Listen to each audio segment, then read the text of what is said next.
Between 1929 and 1939, over 15 million Americans lost their jobs as unemployment reached 25%. Banks failed at a rate of 600 per year. Over 2 million Americans became homeless, wandering the country in search of work that had vanished. They needed survival techniques that could sustain life without spending a single cent. They needed methods to find food when grocery stores were beyond reach and soup kitchens were overwhelmed. Here's what life was really like for America's hobos during the deadliest economic collapse in modern history. So yeah, if these stories work for you, subscribe.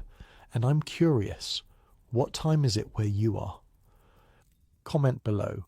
Last week someone from Canada said they listened during lunch breaks. Not judging, just wasn't expecting that. Okay, tonight it's the Great Depression era hobos, but before we go anywhere, get cozy. Like, actually cozy. Pillows good, blanket situation handled, perfect. Trust me on this one. The morning sun casts long shadows across Chicago's financial district, October 29th, 1929. Your eyes open to the worst day of your life, but you don't know it yet. The cotton sheets of your modest apartment bed feel cool against your skin. A far cry from where you'll be sleeping in a week. James Sullivan, that's you, has exactly 8 hours left of normal life. You straighten your tie, grab your briefcase, and head to the bank where you've worked for 6 years. Your savings account has a respectable $400. Your rent is paid through November. You have a girl you're thinking about proposing to. By sunset, none of that will matter. Black Tuesday, they'll call it later. For now, it's just confusion, panic, disbelief. Sullivan, have you seen these numbers? Your boss's face is sheet white, sweat beading on his forehead despite the October chill. It's all going. Everything.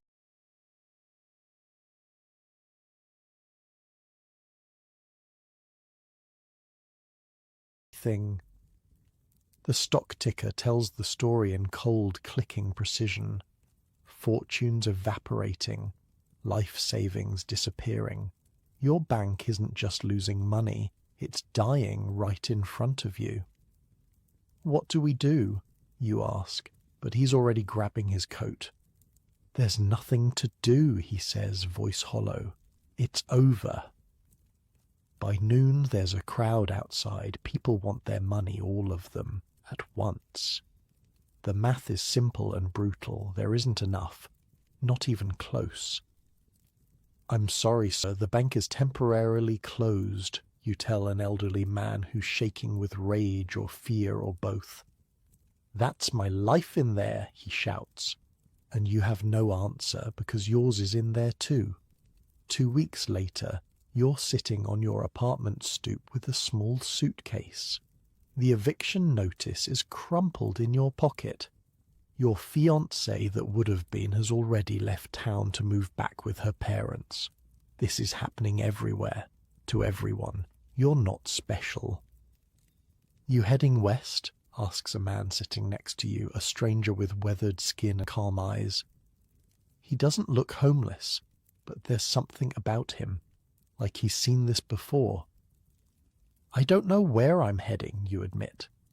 Name's Jack, he says, offering a hand that's calloused but clean. Some folks call me Frying Pan Jack. Been riding the rails since 25. You look like you could use some schooling. And that's how James Boston Jim Sullivan, former bank teller now homeless, gets his first lesson in hobo survival. The thing about becoming a hobo in 1929 is this: you're not alone. These streets are filling with former businessmen, factory workers, teachers, people who did everything right until right stopped working. First rule, Jack says as you walk together toward the rail yard, forget everything you think you know about surviving.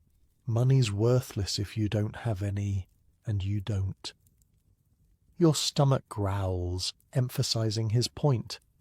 You haven't eaten since yesterday morning. You're thinking about food wrong, Jack tells you. Everyone is. They're looking at grocery stores and restaurants as places to buy food.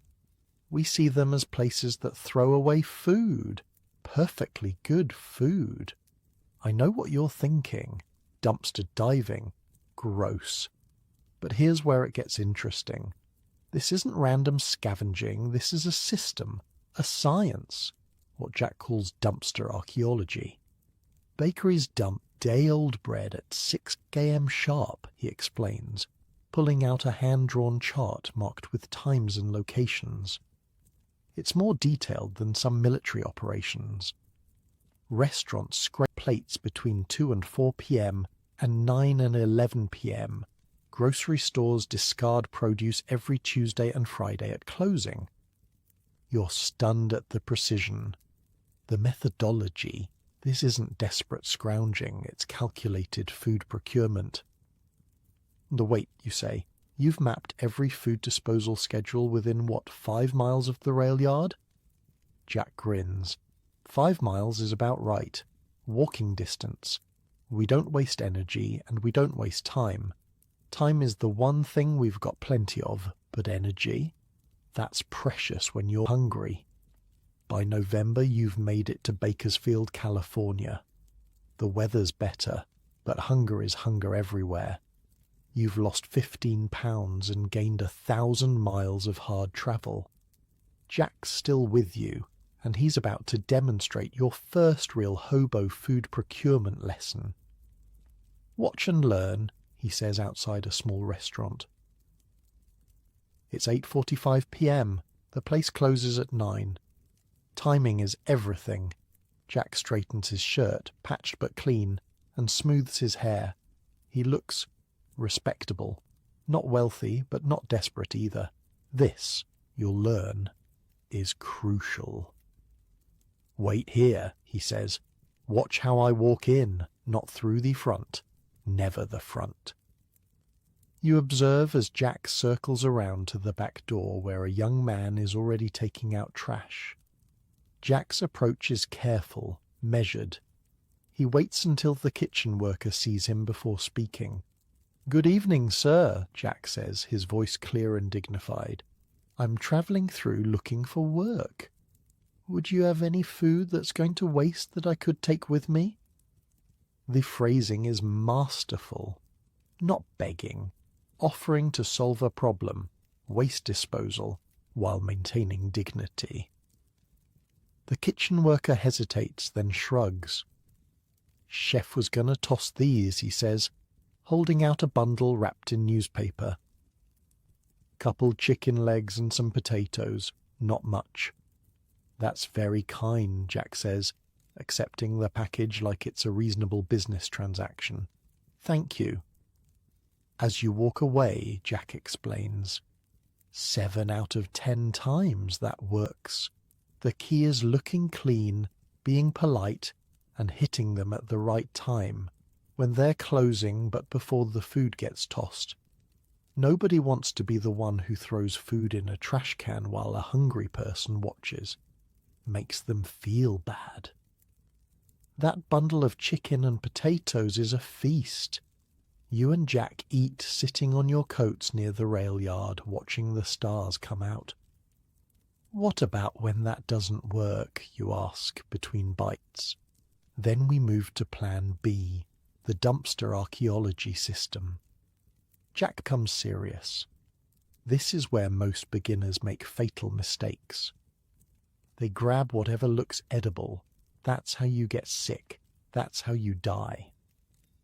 Survival as a hobo isn't just about finding food, it's about finding safe food. There's a science to it. Bread that's hard but not mouldy? Good. Produced with surface blemishes but solid flesh? Good. Canned goods with dented containers but intact seals? Good, Jack explains. Meat older than 4 hours? Bad. Dairy without refrigeration? Bad. Anything with visible mould or unusual odours? Very bad. The rules are strict because the consequences are severe. There are no hospitals for hobos, no sick days, no one to take care of you if food poisoning hits. Boston Jim, Jack says. The nickname has stuck by now. I've seen men die from eating the wrong garbage. Not worth the risk. Your education continues through November into December. You learn about food caches, hidden storage systems near major rail junctions where non-perishable items can be stored for future use. Never keep all your food in one place, Jack advises as you help him construct a small cache under a railroad bridge. You're using a discarded oil drum with a tight-fitting lid, waterproofed with tar. Stash small amounts in multiple locations. Someone might find one, but they won't find them all. Inside the drum goes hardtack crackers, dried beans, salt, and a small portion of preserved meat, enough to sustain one person for almost a week. I've got 8 of these between here and Portland, Jack says proudly, never more than 2 days' travel apart. The system becomes clear. Hobo survival isn't about day-to-day scavenging. It's about planning, strategy, creating networks of resources. By January 1930, you've learned perhaps the most surprising food procurement method: urban foraging. Jack takes you to an abandoned lot near the rail yard. Cities are full of food people don't recognize, he says, pointing to various plants. Dandelion greens from March through November. Wild onions, you can smell them. Purslane, that succulent plant there, high in omega-3 fatty acids. You laugh in disbelief. You sound like a damn botanist. Jack shrugs. Studied to be one, actually. Then the war came. Then the economy collapsed. Now I'm a different kind of expert. He shows you how acorns can be processed into flour by grinding and leaching with water for 24 hours to remove bitter tannins, and how cattail roots can be harvested from roadside ditches and roasted for carbohydrates. Most people are so disconnected from actual food, Jack says, that they're starving in the middle of potential meals. The plants growing through sidewalk cracks, the seeds falling from city trees, that's survival. February brings you to your first hobo jungle, the name for encampments near rail yards where travellers gather. Here you witness the pinnacle of hobo food preparation, the Mulligan stew system. In a clearing surrounded by makeshift shelters, a group of about 10 men and 2 women are gathered around a large pot, a discarded oil drum with the top cut off.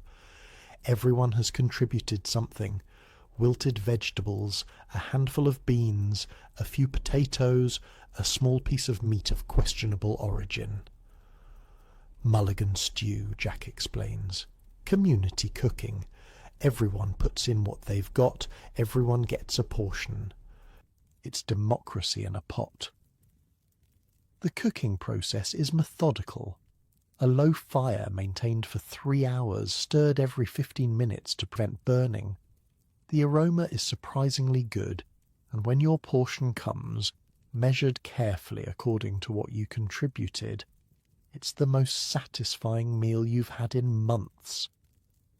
How do you prevent someone from just taking more than their share? You ask an older hobo who seems to be supervising the distribution. Try it and find out, he says with a smile that doesn't reach his eyes. Hobo justice is swift. You steal food from hungry men, you won't be welcome in any jungle from here to New York. Word travels on the rails faster than the trains themselves. And that's when you begin to understand the most critical aspect of hobo survival. It's not just about individual techniques.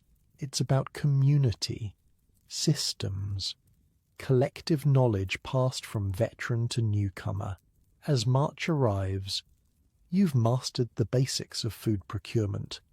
You can identify which restaurants are likely to be generous at closing time. You know which dumpsters are safe and when they're filled.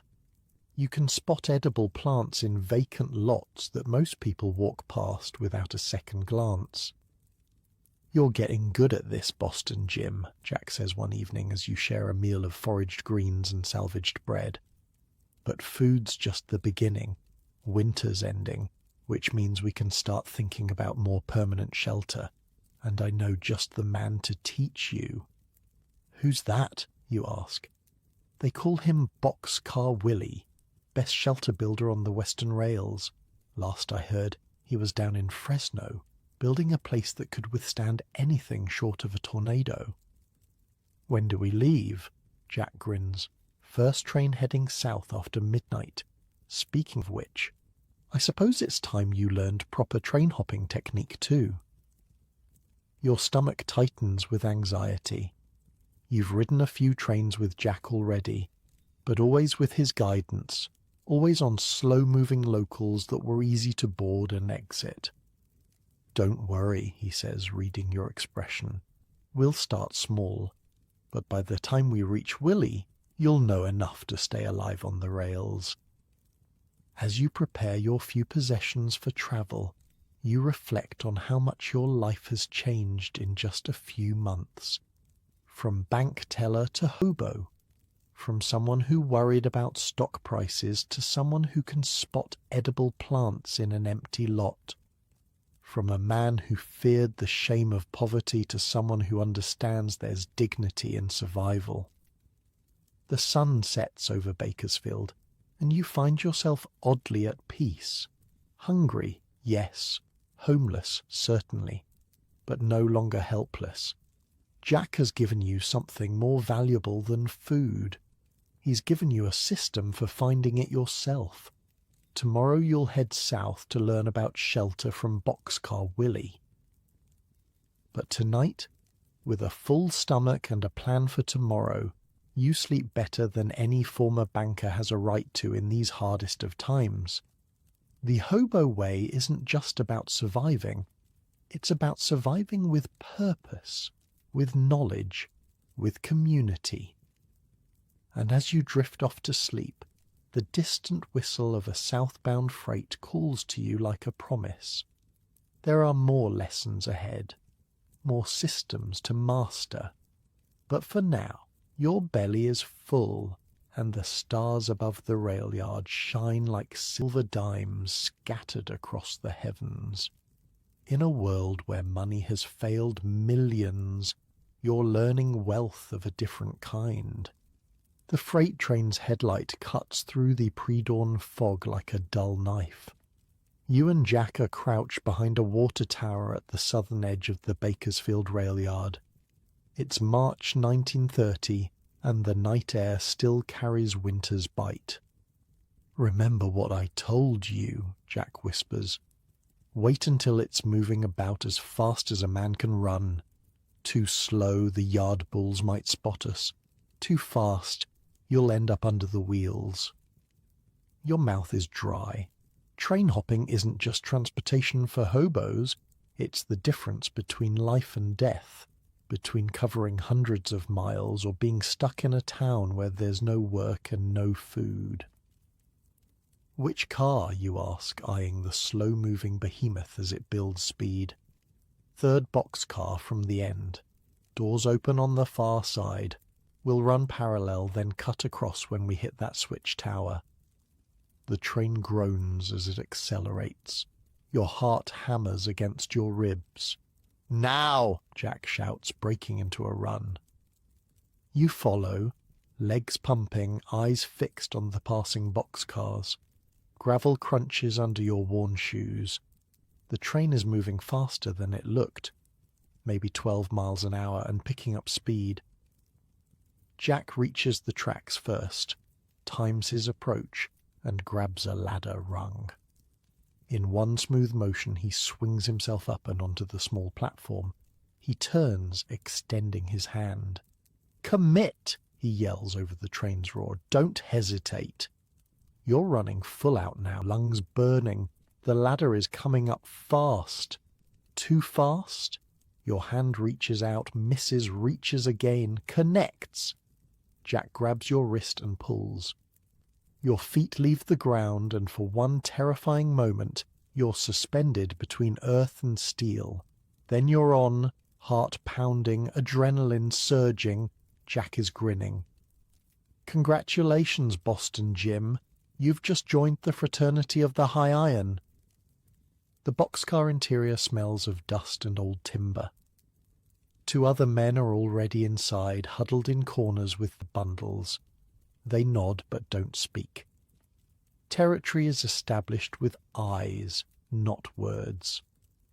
Rule 1 of riding, Jack says quietly as you settle against the wall, is respect. That's their space. This is ours. Rule 2 is silence when needed. Bulls check cars at stops. Talking gets you caught. You learn more rules as the night unfolds. Which cars are safest? Empty boxcars, yes. Refrigerator cars, sometimes. Coal cars, never. How to read the rhythms of a moving train to predict stops. The subtle difference between the sound of a regular halt and one where railroad police might be waiting. What happens if they catch you, you ask? Jack's face darkens. Depends on the bull. Some just kick you off. Others... He rubs a scar on his forearm. Others make sure you remember not to come back. Dawn breaks as the train rolls through California's Central Valley. Fields stretch to the horizon, green with early spring growth. In another life, you might have admired the view. Now you're assessing it for survival potential. Which fields might need harvest workers? Which farms might have sympathetic owners? Where could you find water? Fresno coming up, Jack says, peering through the boxcar door. We'll jump about a mile out. Yard's hot there. Too many bulls.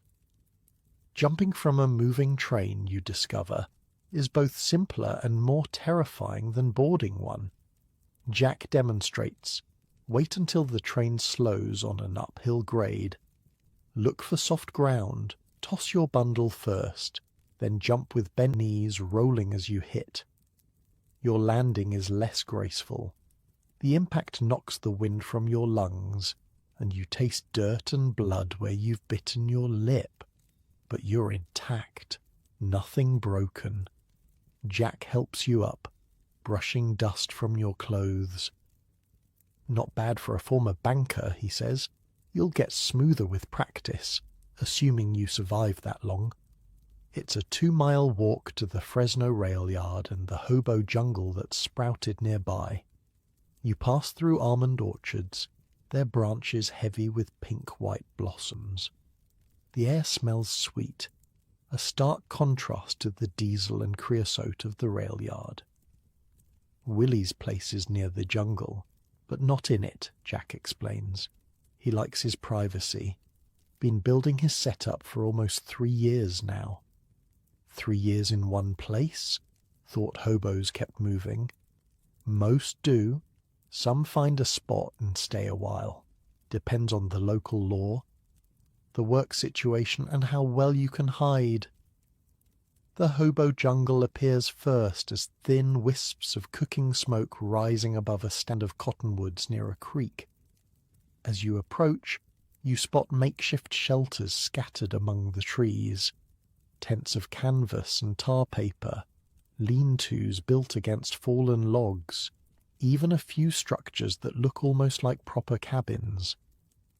About 30 people are visible, men mostly, with a few women and even a couple of children. They're cooking, mending clothes, playing cards. It looks surprisingly almost normal, like a very poor, very improvised village. Ho, the camp, Jack calls as you approach. No one looks alarmed. A few nod in recognition. Jack, you ugly son of a gun. A tall man with a grey-streaked beard strides forward. Thought you were headed to Seattle. Change of plans, Doc. This here's Boston Jim, new to the road, looking for Willie. Doc gives you an appraising look. Another banker? bank teller, you correct, wondering how he knew. Your hands, Doc explains. Soft. You'll toughen up or die trying. He gestures toward a path leading away from the main camp. Willie's round the bend by the old equipment shed. Built himself a regular palace. Crazy bastard thinks he's staying. The path winds through scrubby undergrowth before opening onto a small clearing. And there, against the backdrop of an abandoned railroad equipment shed, stands the most ingenious structure you've seen since losing your apartment. It's not large, maybe 8 feet by 12, but it's built with a precision and attention to detail that speaks of permanence. The foundation is raised on railroad ties.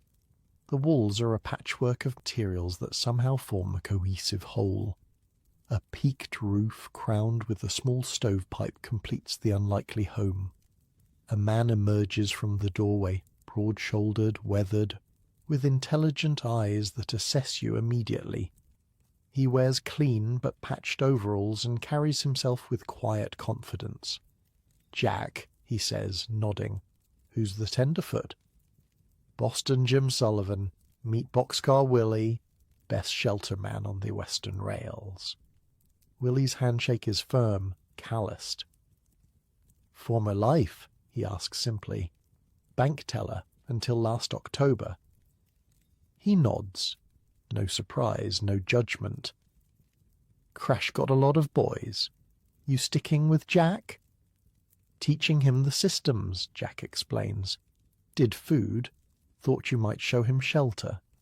Willie considers this, then nods again. "Could use some help with the North Wall reinforcement anyway. Might as well learn by doing." And just like that, your education in hobo shelter construction begins. Willie's first lesson is surprising. It's not about building materials or techniques, but location. "Site selection," he says, walking you around his small domain, is the difference between a shelter that lasts 3 years and one that doesn't survive its first storm. He points out 3 critical factors you'd never have considered. First, drainage. His site sits 18 inches above the surrounding ground, preventing flooding. Second, wind protection. The equipment shed blocks the prevailing winds from the north and west. Third, concealment. The shelter is invisible from both the rail line and the main road, but accessible through hidden paths. "Most folks," Willie explains, "build wherever's convenient. Then they get flooded out, blown apart, or rousted by the law. A smart hobo spends 3 days finding the right spot, then builds. A dumb one spends 3 hours building, then loses everything in the first rain. The foundation, you learn, is equally critical." Willie has arranged railroad ties in a rectangular frame, with smaller pieces of wood and metal filling the gaps. This raises the living space above ground moisture and provides storage underneath. "Watch for vermin," he warns. "Rats love under-shelter spaces. I keep my food in metal containers and hang them from the center beam. Rats can't climb smooth metal." The wall construction reveals an engineering mindset you wouldn't have expected from a transient worker. Willie calls it scrap layering. Multiple materials arranged in specific sequences for maximum insulation and weatherproofing. In a layer, he demonstrates, peeling back a section of wall, is flattened cardboard boxes, overlapped like shingles to shed water that gets through the outer layers. The middle layer uses newspaper and rag stuffed into gaps for insulation. The outer layer combines sheet metal, tar paper, and canvas, all salvaged from construction sites and dumps. "You collecting stuff for these walls?" a passing hobo calls out, seeing you and Willie examining discarded materials near the rail yard that afternoon. "Teaching the banker about thermal management," Willie replies. "Banker?" the man laughs. "Good luck. Those boys couldn't build a sandwich, let alone a shelter. I was just a teller, you protest, but he's already walking away. Don't mind Hanover, Willie says. Lost his farm to a bank foreclosure. Still sore about it. Were you always a builder, you ask, as you help him carry a sheet of corrugated metal back to the shelter site. Willie's expression shifts subtly. Engineer, actually. Denver Pacific Railroad. Designed bridges and trestles from Colorado to California. He pauses. Then the consolidation came. Southern Pacific bought the line, brought in their own people. 22 years of service. Ended with a handshake and 2 weeks' pay. Christ, you mutter. What year was that? 26. Before the big crash. I was just ahead of the curve. He taps the metal sheet. Now I build smaller projects. Over the next week you help Willie reinforce his north wall against the coming spring storms. The work is methodical, precise. Every material has a purpose. Every technique addresses a specific challenge. Water penetration, heat loss, structural integrity. The roof system, Willie explains, is the most critical component.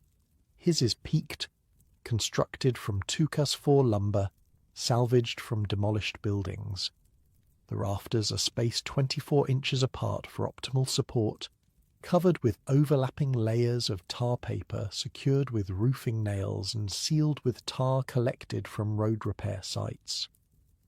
Where'd you get the nails, you ask, noticing they're all nearly identical. Construction site down by the new courthouse. Workers drop more than they use. I go by at night with a magnet on a stick. Got about 5 pounds of nails that way. Even the rainwater management is sophisticated.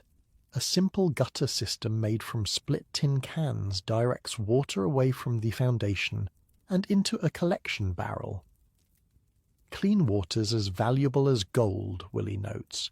This barrel fills in one good rain. Lasts me 2 weeks if I'm careful. The interior reveals the true genius of Willie's design. A small wood-burning stove constructed from a large tin can sits in the centre of the space, with a chimney pipe extending through the roof.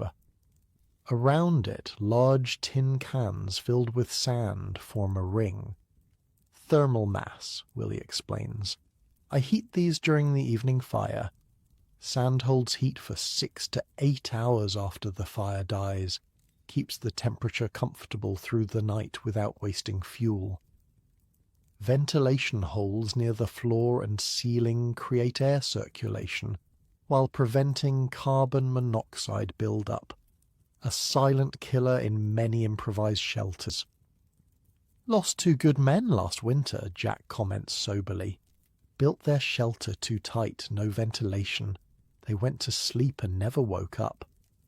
Carbon monoxide's got no smell, Willie adds.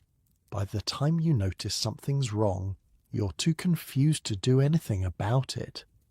The sleeping area is another marvel of efficiency. Rather than a bed that takes up permanent space, Willie has built a platform that folds down from the wall, supported by legs that slot into floor holes. Daytime it's up and out of the way, nighttime it's a bed. Blankets and bedding store in that wall compartment. You're most impressed by the hidden storage systems. Willie has constructed a false floor with concealed compartments for valuables, tools and food supplies. The entrance is disguised with natural materials and positioned to be invisible from casual observation. You expecting thieves out here? You ask, watching him secure a small bundle of tools in one of the hidden spaces. Always plan for the worst, Willie says simply. Out here, your tools are your life. Lose them and you're starting from nothing again. Even security has been considered. A simple alarm system using tin cans and string surrounds the perimeter of his small property. Doesn't stop anyone determined, Willie admits, but it warns me if someone's approaching. usually enough time to decide if they're friendly or not. On your 5th day with Willie, a spring storm rolls in from the Pacific. The sky turns charcoal and wind whips through the trees surrounding the jungle. Most hobo shelters are hastily reinforced or abandoned entirely as their occupants seek refuge in the equipment shed or under the nearby rail bridge.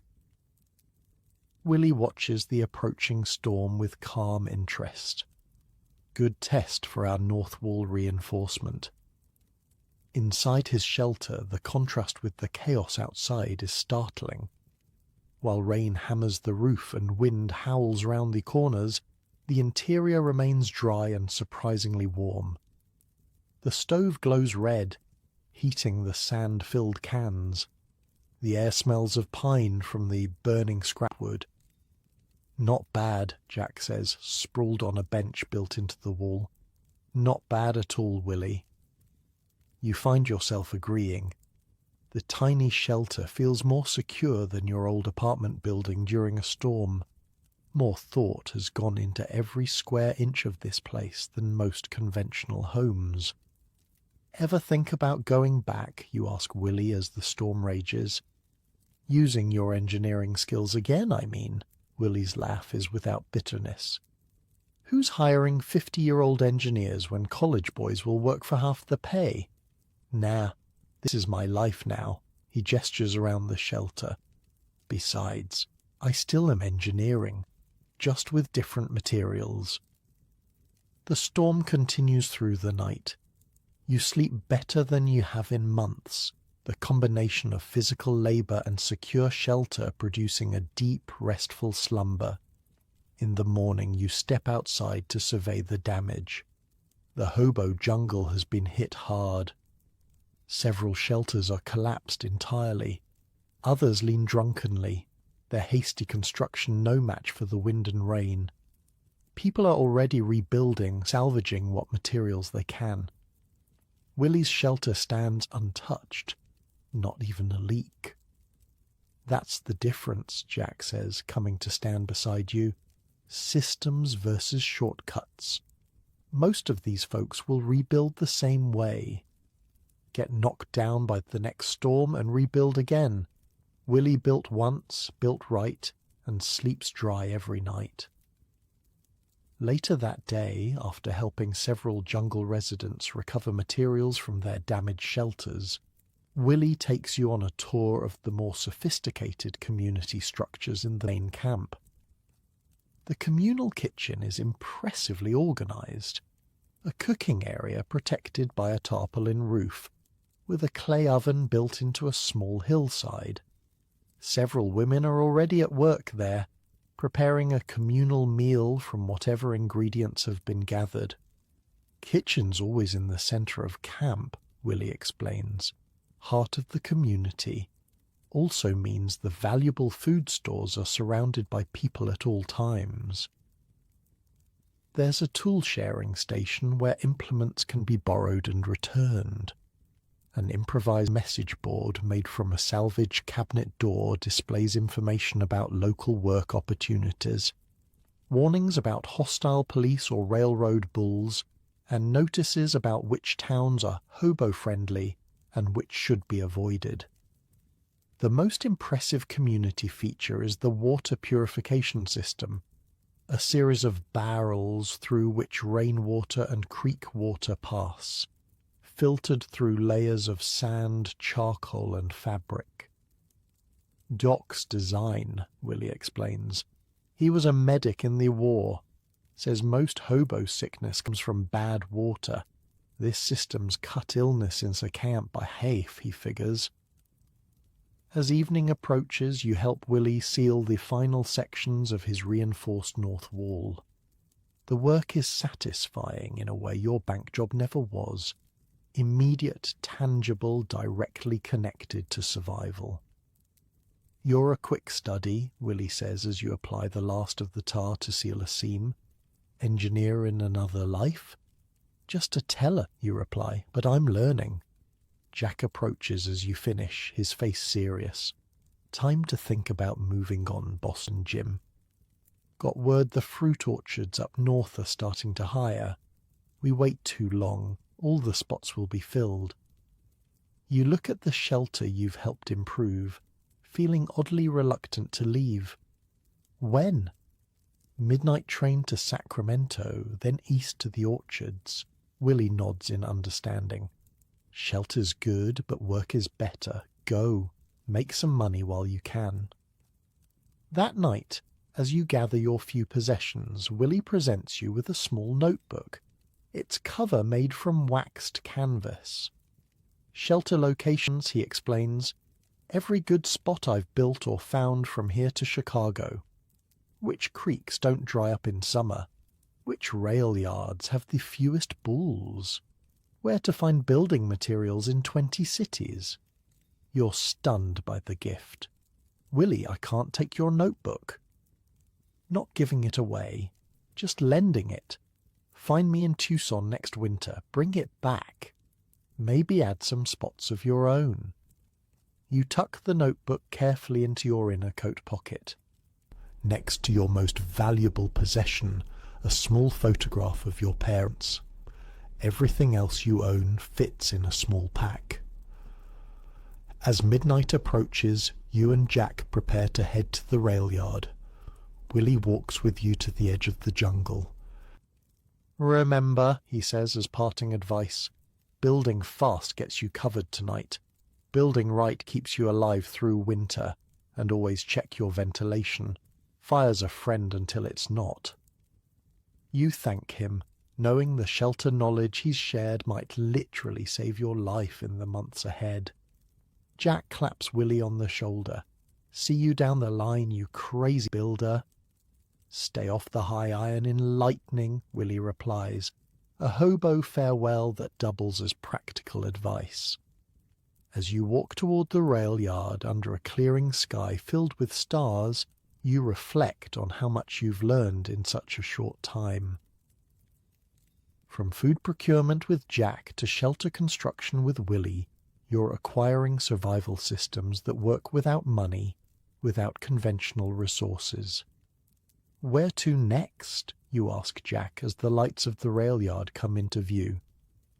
North to the orchards for work, he says, then east. I know a fellow in Kansas City, Railroad Pete, best train man on the lines. If you think what you've learned so far is something, wait till you see Pete's transportation network. Man can get from coast to coast without spending a dime or getting caught once. Will we need to pay him for teaching, you ask, thinking of the few coins in your pocket, your entire worldly wealth. Jack laughs. Pete doesn't want money, he wants knowledge. Routes, schedules, bull patterns. Information's the real currency out here, Boston Jim. And after what Willie taught you about shelter spots, Pete will consider that payment enough. Ahead, a locomotive's headlight flares to life. Somewhere in the darkness, a switch clanks into position. Your next lesson awaits on steel rails pointed toward the horizon. The apple orchard stretches across rolling hills outside Sacramento, trees heavy with white blossoms that drift down like snow when the wind blows. It's April 1930, and you've been picking for 3 weeks. Your hands, once soft from counting other people's money, are now calloused and stained. Your skin has darkened under the California sun. You and Jack aren't the only former city men working the orchards. There's a professor from Chicago, a car salesman from Detroit, a printer from New York. All adrift in the collapsing economy, all following the ripening harvest for daily wages. 5 more days, Jack says as you both walk back to the workers' camp after a 12-hour day. Then the pruning's done and they'll cut the crew by half. We staying, you ask, though you already know the answer. Nah. Pete sent word he's in Kansas City for the month. Good time to head east if we want to learn the rail system properly. The workers' camp is a collection of canvas tents and improvised shelters on the orchard's edge. You've built a small lean-to using techniques Willie taught you. Raised floor, proper drainage, cross-ventilation. It's nothing like Willie's masterpiece, but it keeps you dry during the spring rains. Other workers have noticed. A young man named Tucker approaches as you start your small cooking fire. "Say, Boston," he says. "Everyone uses your hobo name now. Think you could show me how to fix my tent? Leaks something awful when it rains." You find yourself explaining Willie's principles: site selection, layered materials, water flow management. Tucker listens intently, clearly filing away information that might keep him alive in months to come. "Thanks," he says when you finish. "Been soaked 3 nights running. Where'd you learn all this?" "Guy named Boxcar Willie down in Fresno," Tucker nods. "Heard of him. They say his place could survive a tornado." This is how knowledge spreads in hobo society. Person to person, camp to camp, practical wisdom passed like currency. No schools, no books, just hard-won experience shared with those who need it. You've saved $14 from your orchard work, a fortune in hobo terms. Most of it is sewn into a hidden pocket Jack showed you how to create inside your jacket. Just enough is kept accessible for immediate needs. "Money's useful when you have it," Jack advised, "but never rely on it. Systems work whether you've got cash or not." On your last night at the orchard, you share a meal with Tucker and 2 other workers. The talk turns to travel plans. "Thinking about Chicago," Tucker says. "My sister's there. Might have a place for me." "How are you getting there?" you ask. Tucker shrugs. "Same as I got here. Freight hopping when I can, walking when I can't, paying for a bus if I'm flush." Jack exchanges a glance with you. "Could be we're headed that way too, after Kansas City." "Never jumped a train," one of the other workers admits. "Scared of it, to be honest." "It's not something to take lightly," Jack says. "Men die under the wheels every day, but if you're willing to learn, we're connecting with someone who knows the routes better than anyone." By dawn, your group has grown to 5. You, Jack, Tucker, and 2 brothers from Oklahoma named Elmer and Ray. All headed east, all willing to learn the transportation network from Railroad Pete. The journey to Kansas City takes 11 days. Jack leads, teaching the ASICs of safe train hopping as you go. The lessons are practical, immediate. How to identify a train's likely destination by its cargo and direction. How to time your boarding when the train is moving at the perfect speed. Fast enough to clear the yard quickly, slow enough to grab safely. You learn which cars to avoid. The loaded gondolas where shifting cargo can crush you, the tankers with no safe riding spots, the autorack cars where railroad bulls always look first. You cross the Rockies on a lumber train, huddled in a space between crates of raw pine. The thin mountain air makes breathing difficult, and nighttime temperatures drop below freezing despite it being late April. "Stay awake," Jack warns, as one of the Oklahoma brothers begins to doze. "Sleep up here in the open. You might not wake up." Nebraska brings endless plains and a new challenge. A train with no boxcars, only flat cars loaded with farm equipment. You ride between a tractor and a thresher exposed to sun and wind, using ropes to secure yourselves during sharp turns. By the time you reach the outskirts of Kansas City, you've all mastered basic train hopping. But as Jack reminds you, what we know is kindergarten. Pete's got the doctoral degree in riding the rails. The Kansas City rail yard is enormous, one of the biggest switching points in the country, where trains from all directions meet, break apart, and reform for new destinations. Finding one man here seems impossible, until Jack leads you to a small fire burning under a viaduct near the western edge of the yard. 3 men sit around the flames. One looks up as you approach, his weathered face breaking into a grin. "Jack, you old rail wolf, brought me some students, I see."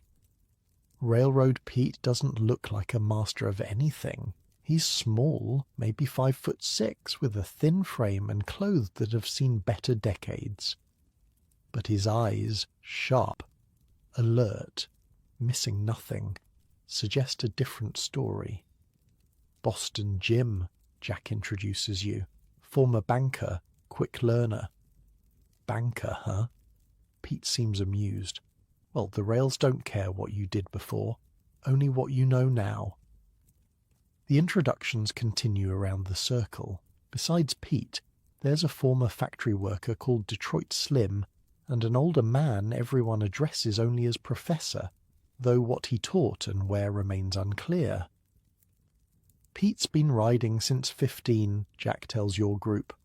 Knows every line from Pacific to Atlantic. Pete waves this off. Just a hobo with good memory. Now, who's looking to learn the system proper? All 5 of you raise your hands. Good, Pete says. First lesson's tomorrow. Daylight's better for seeing what'll kill you. He gestures to spaces round the fire. Get some sleep. Dawn comes early. Railroad. Pete's first lesson begins before sunrise. He leads you through the pre-dawn darkness to a small hill overlooking the rail yard. Watch, he says simply, as the yard comes to life. For 2 hours you observe the intricate ballet of locomotives and cars. Pete narrates quietly, explaining what each movement means, which trains are being built for which destinations, how to identify local switchers versus long-haul freights, the rhythm of yard operations. Most hobos just see trains, Pete explains. I see schedules, patterns, a transportation network with rules as fixed as city bus routes. Know the patterns, you can get anywhere. He produces a notebook filled with meticulous records. Train numbers, departure times, crew change points, security patterns. It's as detailed as a railroad employee's manual. Westbound freights leave Kansas City at 6:15 a.m., 2:30 p.m., and 11:45 p.m. daily, he explains. Evening departure offers the best combination of darkness for concealment and favourable weather. You memorized all the schedules? Tucker asks, impressed. Pete taps his temple. Up here, yes. But I keep records to track changes. Railroads adjust schedules.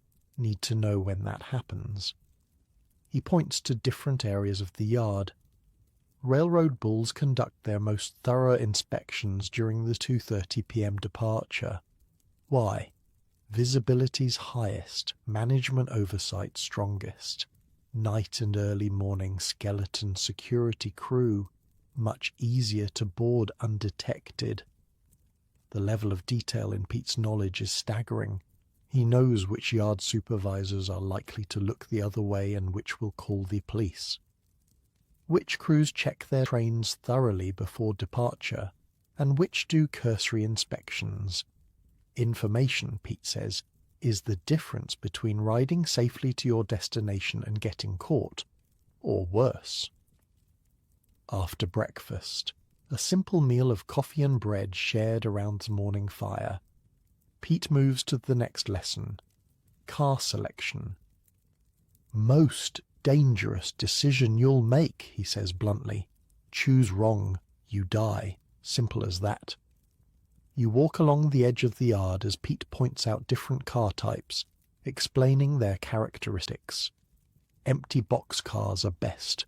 Protection from weather, good places to hide, level floor for sleeping.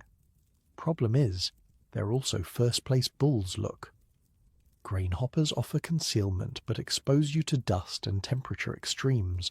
Plus, grain dust can suffocate you in tunnels. Gondolas seem good until it rains. Then there are bathtubs with you floating in them. Flat cars with machinery give hiding spots but no protection from elements. The most surprising recommendation comes when Pete points to a line of loaded flat cars carrying heavy equipment. These are safest for avoiding bulls, he explains. Riders can hide behind machinery while maintaining escape routes. Bulls rarely climb up to check. Too much effort. His preferred strategy involves targeting cars positioned 15 to 20 positions back from the locomotive.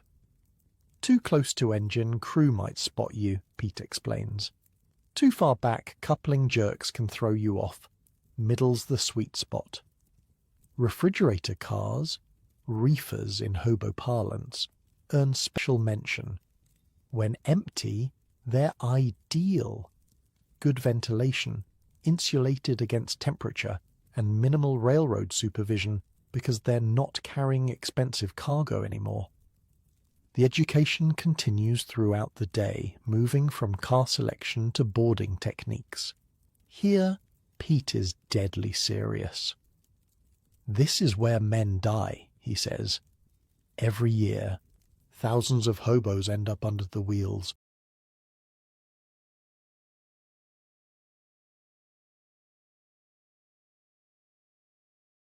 One mistake is all it takes. The technique is specific. Wait until the train reaches 8 to 12 miles per hour, fast enough that railroad security can't easily pursue on foot, but slow enough to board safely. Run alongside the selected car for 20 to 30 yards to match its speed. Grab the ladder rungs with both hands and pull yourself up in one smooth motion. Pete demonstrates on a slow-moving local, making it look effortless despite his age. When he returns, he has each of you describe the exact sequence back to him. Not something you get multiple attempts at, he reminds you. Practice in your mind until it's automatic. By late afternoon, the lessons shift to perhaps the most crucial skill, concealment once aboard. Getting on is half the battle, Pete says. Staying hidden for hundreds of miles is the other half. He shows you a dark blanket from his pack. Pull this over your body to blend with shadows. Position yourself on the side of the car facing away from stations and yard buildings. Railroad men check visible sides first, if at all.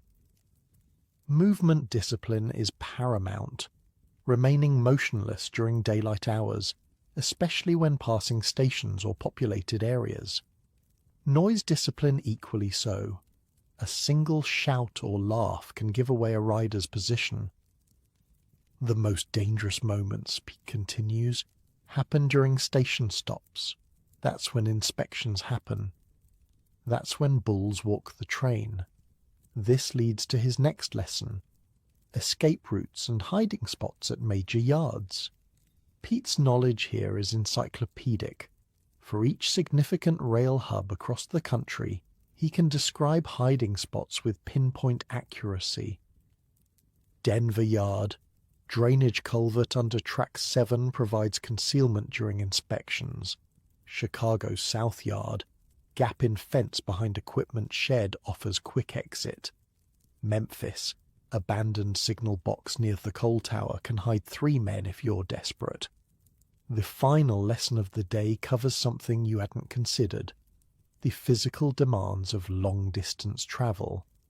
Coast to coast is over 3,000 miles, Pete says. Takes planning. Food and water come first. Pete recommends carrying hardtack crackers, dried meat, and a water container made from a large tin can with a tight-fitting lid. Clothing in layers that can be adjusted for temperature changes, with a waterproof outer layer, usually canvas treated with linseed oil for waterproofing. Basic kit, he says, laying out essentials: knife, rope, matches in waterproof container, first aid, iodine, bandages, needle and thread for deep cuts. Blanket that's dark on one side, light on the other. Dark for hiding, light for reflecting sun if you're overheating. As evening approaches, Pete introduces you to another critical aspect of hobo transportation, the communication system. Along the pathways approaching the rail yard, he points out small symbols carved into fence posts and scratched onto water towers. These, he explains, are the hobo code, information shared between travellers about local conditions. A circle with two parallel lines means safe to camp nearby. An X with a dot indicates dangerous area, hostile bulls. A zigzag arrow suggests get out of here quickly. A horizontal line with 3 vertical marks above it translates to this town is dangerous.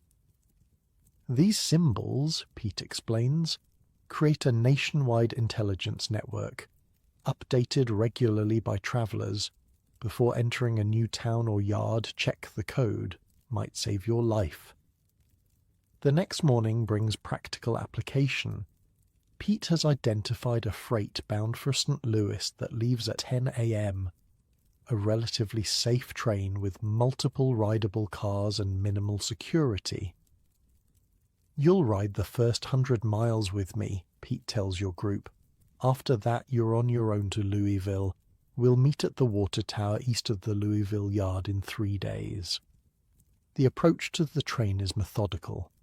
Pete has you watch from concealment as the freight is assembled. He points out Bull's positions, identifies the safest cars, and establishes primary and backup boarding locations. Never commit to one plan, he advises. Always have alternatives. When the train begins moving, Pete times your approach perfectly. One by one, your group boards an empty boxcar about 18 cars back from the engine. The process is nerve-wracking but successful. No alarms, no shouts, no pursuit. Inside the boxcar, Pete continues teaching. He demonstrates how to secure yourself for sleep using rope harnesses tied to fixed points, preventing falls during sudden train movements. He shows techniques for blocking sliding doors partially open, enough for air but not enough to be visible from outside. Most important lesson, Pete says as Countryside rolls past the door, is weather management. Changes fast when you're moving 50 miles an hour. Weather, you learn, presents constant challenges requiring specific techniques for different seasonal conditions. Winter travel demands extra insulation and protection from wind chill that can cause frostbite within minutes at train speeds. Wrap your feet in newspaper and rags, Pete demonstrates, then cover with canvas.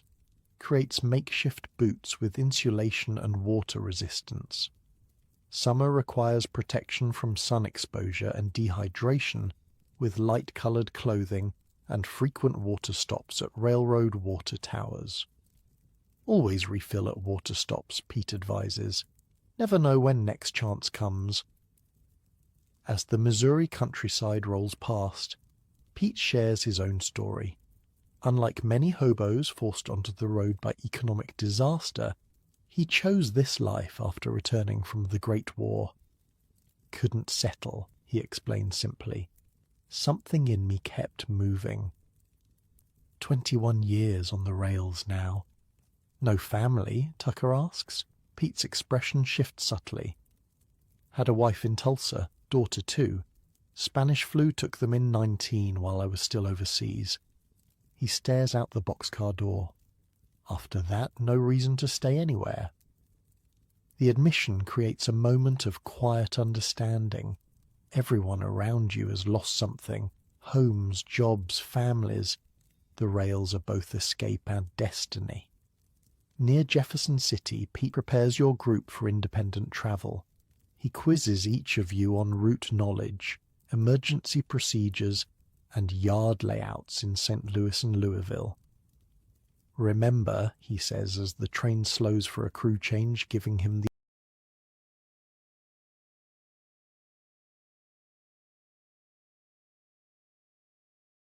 the opportunity to disembark. Information keeps you alive. Never board a train if you don't know where it's going. Never enter a yard without knowing the escape routes. With that, he's gone, slipping away as the train crawls through a small switching yard. Your group continues eastward, now applying Pete's lessons without his guidance. The responsibility feels heavy. As night falls, you find yourself checking and rechecking the techniques you've learned: car position, concealment, security awareness. A midnight crew change in St. Louis becomes your first real test. Railroad bulls with flashlights walk the length of the train, checking cars seemingly at random. Your group remains frozen in the shadows of your boxcar, barely breathing. The flashlight beam sweeps across the open door but doesn't linger. When the train finally resumes its journey east, Tucker breaks the tension with a whispered joke. Guess they don't care much about catching bankers these days. The laugh that ripples through your group feels like release and triumph. You're learning, adapting, surviving. 2 days later, dusty and tired but successful, your group reaches the Louisville yard. You find the water tower Pete mentioned and wait. By sunset he appears, nodding with approval when he sees all 5 of you made it. "Not bad," he says simply. "Ready for the next lesson?" As the Kentucky twilight deepens around you, Pete begins explaining the intricacies of long-distance route planning, how to navigate from coast to coast using connecting trains, timing layovers, and managing the complex web of America's rail system. The country has shrunk for you, transformed from an impassable wasteland of economic collapse into a navigable network. With Pete's knowledge, no destination seems unreachable, no journey impossible. You think back to October, to the man you were, trapped in a failing bank, watching your life collapse with the economy. That man couldn't imagine surviving a week without money. Now, months later, you understand what Jack told you that first night. Systems matter more than dollars. "Pay attention now," Pete says, spreading a hand-drawn map on the ground. "This here's how you get from anywhere to anywhere in America without a cent to your name." And under the stars, surrounded by men who've lost everything but their will to survive, you lean forward to learn the next lesson. Summer heat shimmers above the rail yard in Louisville as Pete completes your route planning lesson. It's June 1930, 8 months since you lost everything in the crash. Your skin is now deeply tanned, your once soft hands calloused, your city clothes replaced by durable workwear acquired through trade and occasional purchases. "Got word of something interesting," Pete tells your group the next morning. "Big jungle forming outside Spokane. Not just a camp, a real community. Organized. Run by a woman they call Mother Jones." "The labor organizer?" Tucker asks. Pete shakes his head. "Different Mother Jones. No relation far as I know. But she's building something worth seeing. Community systems, not just survival techniques." The prospect of heading west again doesn't appeal to everyone. The Oklahoma brothers, Elmer and Ray, decide to continue east toward New York. Tucker is torn between Chicago and his sister,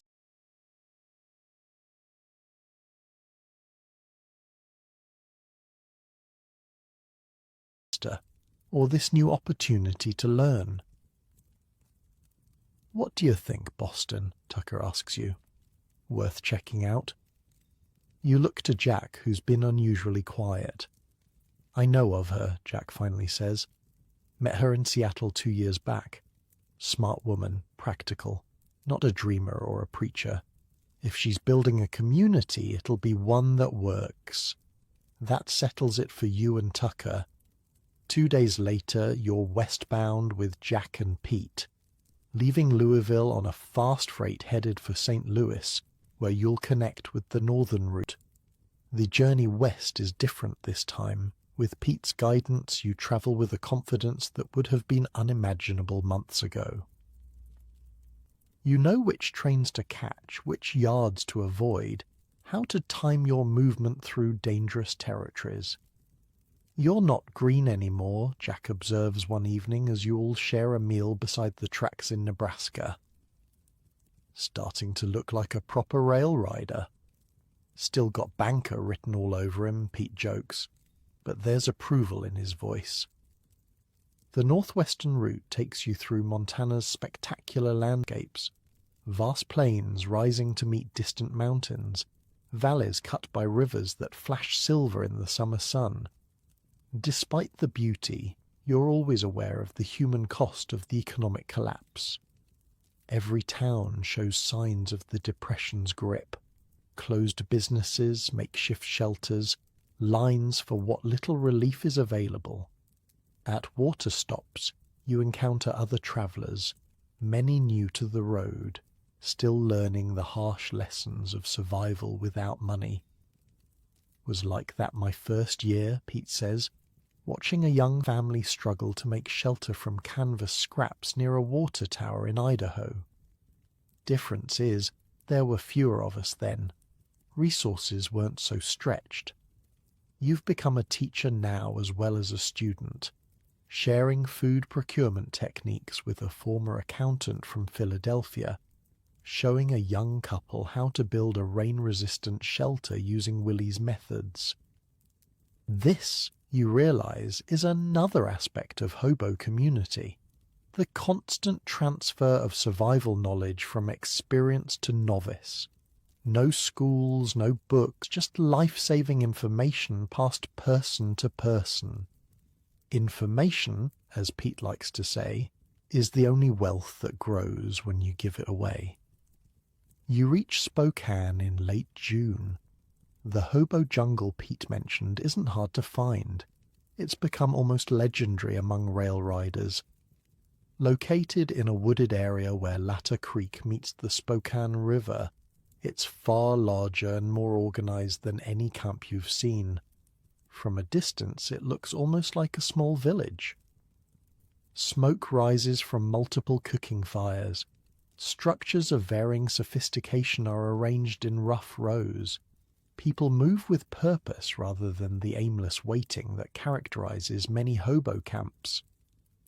"Ho, the camp," Pete calls as you approach the perimeter. 3 men step forward, a welcoming committee and security check combined. "Pete, Jack," one of the men breaks into a grin. "Heard you might be coming this way." Information travels faster than people in the hobo world, a fact that still surprises you. "Boston Jim and Tucker," Jack introduces. "Learned food from me, shelter from Willie, rails from Pete.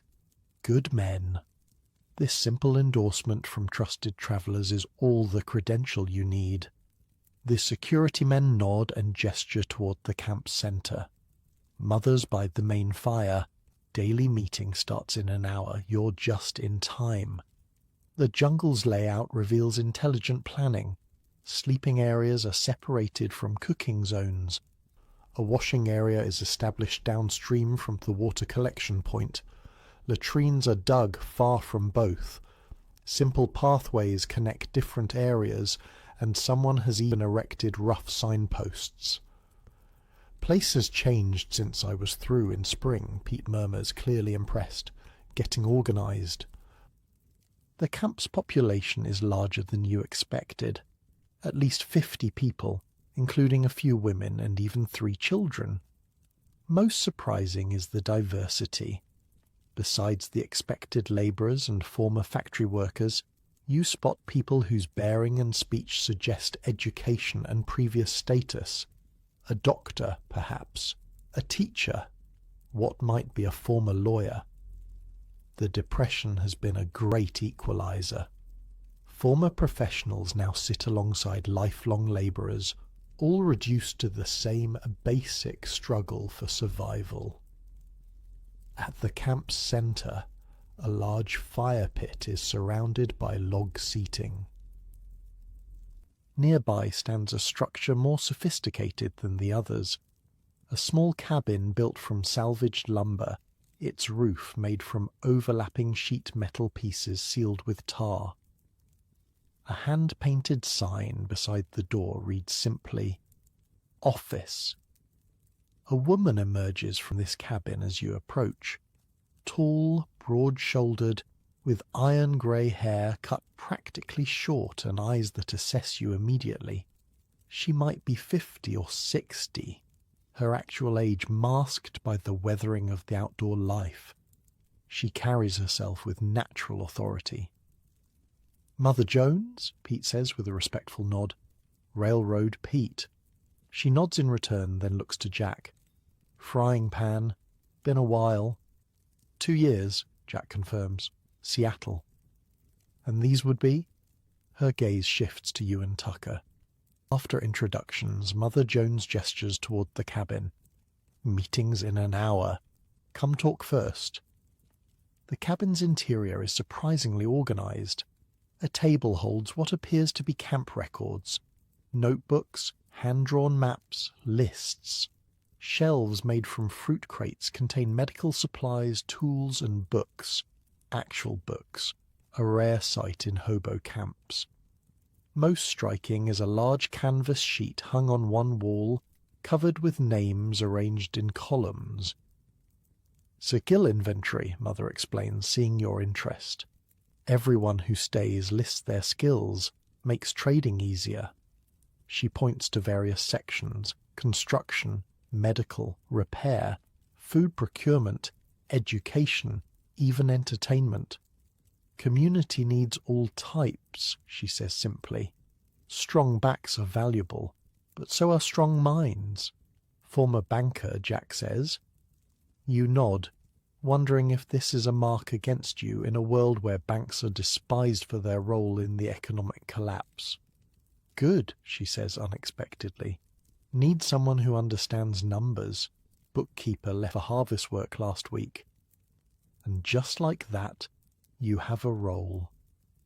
Mother Jones explains the camp's basic structure as you all settle on wooden crates that serve as chairs. "This isn't charity," she states firmly. "Everyone contributes. Everyone benefits. 4 hours daily community work required from each person. Cooking, construction, security, gathering, whatever needs doing." She shows you a notebook tracking contributions. "After 4 hours you work for yourself, finding food, improving your shelter, earning trade goods. Systems simple, but strict. The rules are equally straightforward. No stealing from community members, no violence except in self-defense, no hoarding critical resources. Disputes go to council for resolution. 3 warnings for minor infractions, then expulsion. No warnings for major violations, immediate banishment." "Seems harsh," Tucker comments. "Winter's harsher," Mother replies without apology. "Community survives because everyone pulls their weight. Can't carry those who won't try." The system's effectiveness is obvious. Despite the desperate times, the camp has achieved a level of stability that would impress professional organizers. There's food storage, water management, medical care, even educational activities for the few children. "New arrivals get 3 days," Mother continues. "Show your value by then or move on. Not about what you were before, doctor, lawyer, ditch digger. Doesn't matter. What can you contribute now? That's all that counts." As she speaks, a young man enters with a piece of paper. "Message from Portland Jungle," he says. "Cannery hiring starting Monday. 50 positions." Mother takes the note, reads it quickly. "Confirmed?" "2 sources. Came by different trains." She nods. "Post it. Relay to Yakima and Missoula camps." After he leaves, she explains, "Information network, most valuable resource we have, jobs, railroad security changes, town attitudes, danger warnings, all shared between camps." "How far does the network reach?" Pete asks. "Coast to coast now. Messages take time. Move at the speed of trains and travelers, but they move. Sacramento knows what's happening in Chicago within a week." The camp meeting proves even more revealing about the community's structure. Nearly everyone attends, gathering around the central fire as evening approaches. Mother Jones conducts proceedings with quiet efficiency, beginning with new arrivals, including your group, and moving through various reports. A man designated as food coordinator describes recent procurement successes and challenges. A woman in charge of water reports on purification efforts.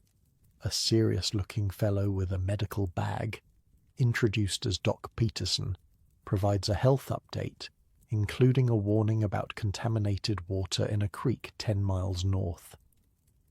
Most interesting is the information exchange. Travelers who've recently arrived share news from other regions. Which towns are hostile to hobos?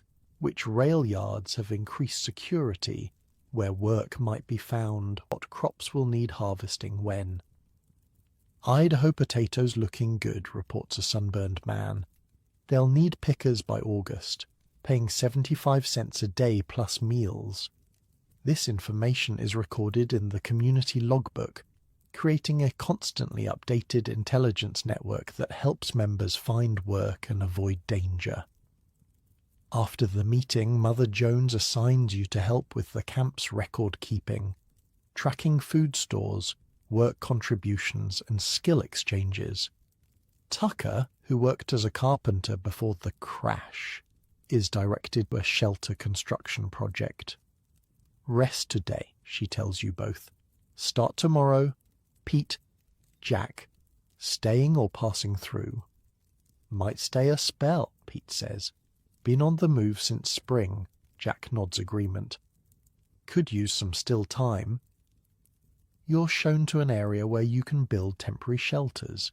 Several camp members offer materials and assistance, demonstrating the community's approach to new arrivals. You're not given shelter. You're given the means to create it yourself, along with knowledge from those who've been there longer. By nightfall, you and Tucker have constructed a simple but effective lean-to using techniques learned from Willie, enhanced by local improvements for the specific conditions of the Spokane region. "Different from what I expected," Tucker admits as you both settle in for the night. "Thought hobos were just men riding trains looking for work." "This is organized. Necessity," you reply, thinking of the lessons learned over 8 months on the road. "Systems work better than individuals. Jack told me that my first week. Didn't really understand until now." The next morning you report to Mother Jones's cabin to begin your assigned role. The camp's record-keeping system is surprisingly sophisticated, not just tracking resources but coordinating complex exchanges of skills and labor. "Tin Can Tom needs shoes repaired," Mother explains, showing you a ledger. "He's got skills fixing pots and containers. Doc Peterson needs his cooking pot fixed. Tom fixes Doc's pot. Doc repairs Tom's shoes. Everyone gets what they need without money changing hands." Your banking background proves unexpectedly useful in organizing this barter economy. You develop a simple credit system where work hours are recorded and can be spent on community resources or other members' skills. 4 hours chopping wood equals 1 basic meal, or 1 hour of skilled repair work, you explain to Mother Jones. Medical care costs more because it's rarer. Teaching skills to others earns additional credit. She studies your system, then nods approval. "Implement it. We'll test for a week." Beyond the skill exchange, you discover the camp's job referral network is equally organized. When word arrives that apple orchards in Washington need harvest workers, Mother identifies community members with agricultural experience and coordinates group travel. Employers prefer hiring groups, she explains. Less risk than individual strangers. We send 5-10 workers together with experienced leaders. Build reputation for reliability. Next season, they ask for our people specifically. The resource pooling extends beyond food and skills. The community maintains a tool library where essential items, hammers, saws, cooking pots, basic medical supplies are available for checkout by any member who has contributed their required work hours. Clothing distribution operates similarly, with winter coats and boots allocated based on need and planned travel routes. Those heading north receive warmer gear than those moving south. Nothing wasted, Mother notes. Coat sitting unused while someone freezes makes no sense. Perhaps most impressive is the community fund. Small contributions from working members pooled to purchase items that benefit everyone. Recently they'd acquired bulk medical supplies that would have been unaffordable for individuals. What about people who take advantage, you ask one evening as you help Mother reconcile the day's work records. Must happen sometimes. Course it does, she acknowledges. Human nature doesn't change just because times are hard. That's why we have the council system. The council consists of 3 senior community members who hear disputes and enforce rules. Punishments for violations include temporary exclusion from shared meals, assignment to undesirable work duties like latrine maintenance, or permanent banishment for serious offences like theft or violence. Expulsion sounds extreme, you comment. Mother's expression hardens slightly. Winter's coming in a few months. Resources will get scarcer. Discipline breaks down. People die. Simple as that. One person stealing food might mean 3 others starve in February. You witness the council in action when 2 men come to blows over a missing knife. Evidence is presented, witnesses questioned. The judgment is swift. The knife must be returned, and both men assigned to garbage detail for 3 days. Second offence means a week of garbage duty, the lead councilman warns. Third means you leave, permanently. The threat works because everyone understands the stark reality. Survival outside the community is significantly more difficult. The harsh discipline isn't arbitrary cruelty. It's necessary for collective survival. Medical care represents one of the most critical community services, as professional health care is completely unavailable to homeless populations. Doc Peterson, you learn, was a veterinary assistant before the crash, not a physician, but someone with basic medical knowledge that's better than nothing. He's organized a primitive medical system using his knowledge of veterinary medicine, folk remedies, and basic first aid techniques. Most common problems are foot-related, he explains, when you visit the medical tent to inventory supplies. Infections from walking, trench foot from wet conditions. Treat early, they heal. Wait too long, might lose the foot, or worse. He maintains a supply of medicinal plants gathered from local areas, willow bark for pain relief, echinacea for immune system support, plantain for wound treatment. When commercial medicines are available through purchase or trade, they are reserved for the most serious cases. Saved 3 lives last winter, Mother Jones tells you. 2 pneumonia, 1 infected wound. Would have died without community resources. No individual could have afforded the medicines. Security is another sophisticated system.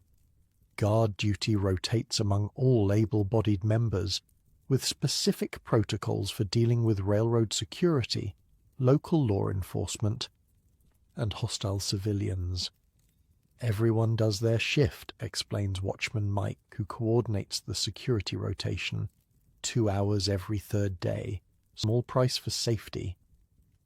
Guards are positioned at camp entrances and elevated observation points using simple signal systems, whistle patterns, hand signals, to alert the community to approaching threats. Emergency evacuation procedures ensure the camp can be abandoned quickly if necessary, with predetermined meeting points for regrouping. By your third week in the Spokane jungle, you've fully integrated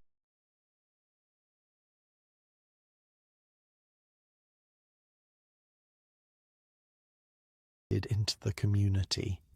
Your record-keeping system has been implemented, with adjustments based on practical experience. You've learned new survival skills from various members, each an expert in their domain. You've contributed to shelter improvements, food procurement, and information gathering. One evening, as you sit with Jack, Pete, and Tucker near the main fire, Jack makes an observation that strikes you deeply. Notice something, Boston? You haven't touched money in nearly a month, haven't needed it. It's true. The community's systems have provided everything necessary: food, shelter, security, even medical care when you developed a nasty cough that Doc Peterson treated with herbs and honey. Different kind of economy, Pete adds, based on what matters: skills, labor, knowledge, not pieces of paper that lose value overnight. Tucker, who's thrived in the carpentry role, nods agreement. My sister wrote from Chicago. Things are getting worse there. Soup lines stretching for blocks. People fighting over scraps. Here, everyone eats. Not feasting, Jack acknowledges, but surviving with dignity. That night, in your improved shelter, now a small but sturdy structure built using community-supplied materials in exchange for your record-keeping work, you reflect on the transformation of your understanding. When you lost everything in the crash, you thought poverty meant the end of security, of community, of meaning. What you've discovered instead is that money was only one system for organizing human cooperation, and perhaps not the most resilient one. The hobo communities have created alternative systems for food, shelter, transportation, healthcare, security, even justice that function without currency. Systems based on direct contribution, visible to all. Systems where wealth is measured in skills shared, work performed, knowledge passed on. As you drift towards sleep, you think about writing to your parents. They still believe you're dead or lost, easier than explaining you've become a hobo. But perhaps they could understand this. You're not just surviving. You're part of building something that works when everything else has failed. Tomorrow brings new challenges. Mother Jones has asked you to help establish a satellite camp network, smaller outposts positioned along major railroad lines that will provide rest stops, supply caches, and communication links for traveling members. The work continues. The systems grow stronger, and somewhere in America, the economy continues its free fall. But here, in this unlikely community of the displaced and dispossessed, people have found a different kind of wealth.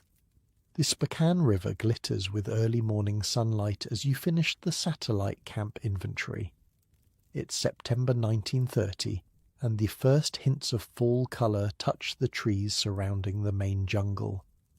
Nearly 3 months have passed since you arrived at Mother Jones's community, and in that time, your role has expanded from basic record-keeping to helping coordinate the growing network of camps. Numbers look solid, Mother Jones says, reviewing your latest report. 12 satellite locations established. 4 more planned before snow flies. The satellite camp network has become your primary responsibility. Smaller outposts positioned along major railroad lines that provide rest stops, supply caches, and communication links for traveling community members. Each is strategically located a day's journey from the next, creating a chain of safe havens stretching hundreds of miles. Yakima Camp needs more medical supplies, you point out, indicating a note from your most recent inspection trip. And the Missoula outpost reports increased railroad security. They've had to move location twice. Mother nods, making her own notes. Winter's coming. Everything gets harder. The change of seasons looms like a physical presence over the community. Summer's relative abundance is ending. Food sources are becoming scarcer. Temperatures drop sharply at night. Rain falls more frequently. Testing shelter construction. We've got maybe 6 weeks before first snow, Doc Peterson estimates during that evening's community meeting.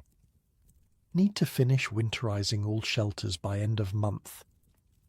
The winterization efforts have been underway since late August, reinforcing shelters, stockpiling firewood, preserving food, repairing winter clothing.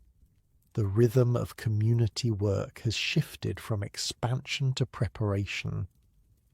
Your shelter, once a simple structure, has evolved into a well-insulated cabin built against the hillside.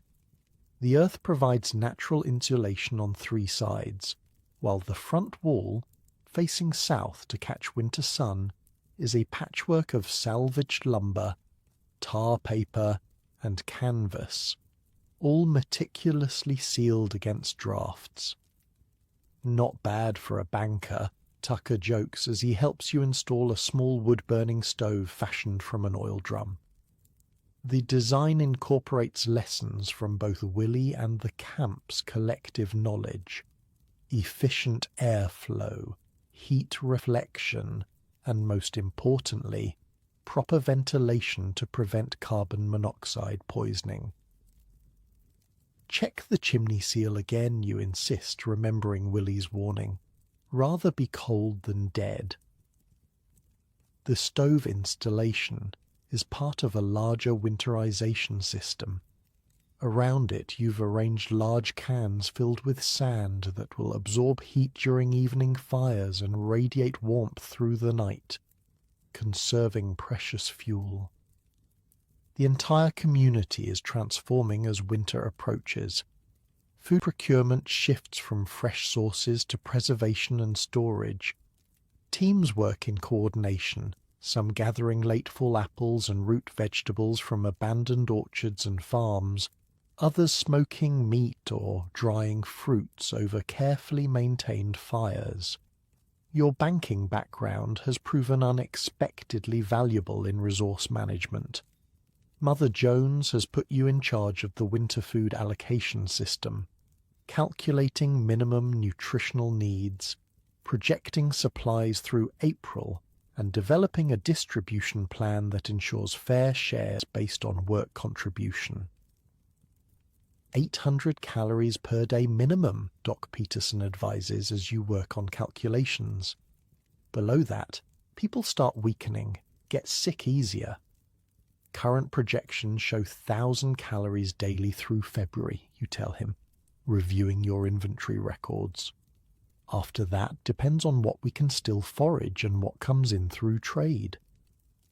The community's population has stabilized around 60 permanent members, with another 20 or 30 transient residents who stay for days or weeks before moving on. Many are heading south ahead of winter, following the remnants of harvest work into California and Arizona. Others, like you, Jack, Pete, and Tucker, have committed to wintering in the Maine jungle. The decision wasn't made lightly. Winter survival requires resources, planning, and a community willing to share both. "Ever wintered outdoors before?" Pete asks one evening as your core group gathers around the fire. You shake your head. "Closest was a camping trip in Maine when I was 16. Dad called it off after one cold night." "It's not just the cold that kills you," Pete says matter-of-factly. "It's the wet. Wet clothes, wet bedding, wet firewood. Stay dry, you live. Get wet and stay wet, you die." Jack nods agreement. Lost 3 good men in Montana winter of 27. Shelter collapsed in heavy snow while they slept. By morning, they were frozen solid. These aren't ghost stories meant to frighten. They're survival lessons delivered with deadly seriousness. Winter isn't just uncomfortable, it's lethal to the unprepared. The transportation network changes with the seasons as well. Railroad. Pete leads workshops on winter travel techniques, how to ride safely when ice coats ladder rungs, how to avoid freezing in open cars, which routes remain passable when snow blocks mountain passes. "Winter riding's different," he explains to a group of newer travellers. "Summer, you worry about bulls and falls. Winter, you worry about freezing to death between stops." He demonstrates how to wrap feet in newspaper and rags, then cover them with canvas to create makeshift boots that provide insulation and water resistance. He shows how to create windbreaks in open cars using tarpaulins or even cardboard. Most importantly, he emphasizes when not to travel. Blizzard conditions, stay put. Below zero at night, stay put. Heavy snowfall expected, stay put. Pride gets you killed in winter. Smart hobo knows when to hole up and wait. As community coordinator for the satellite camps, you travel regularly, inspecting facilities, delivering supplies, and maintaining the information network. Your most recent journey took you to the Coeur d'Alene outpost, where 5 community members maintain a way station for travelers between Spokane and Missoula. "Getting more traffic from the east," reports Sadie, the outpost's leader, a former schoolteacher from Minneapolis who now manages the camp with military precision. "Folk fleeing Chicago,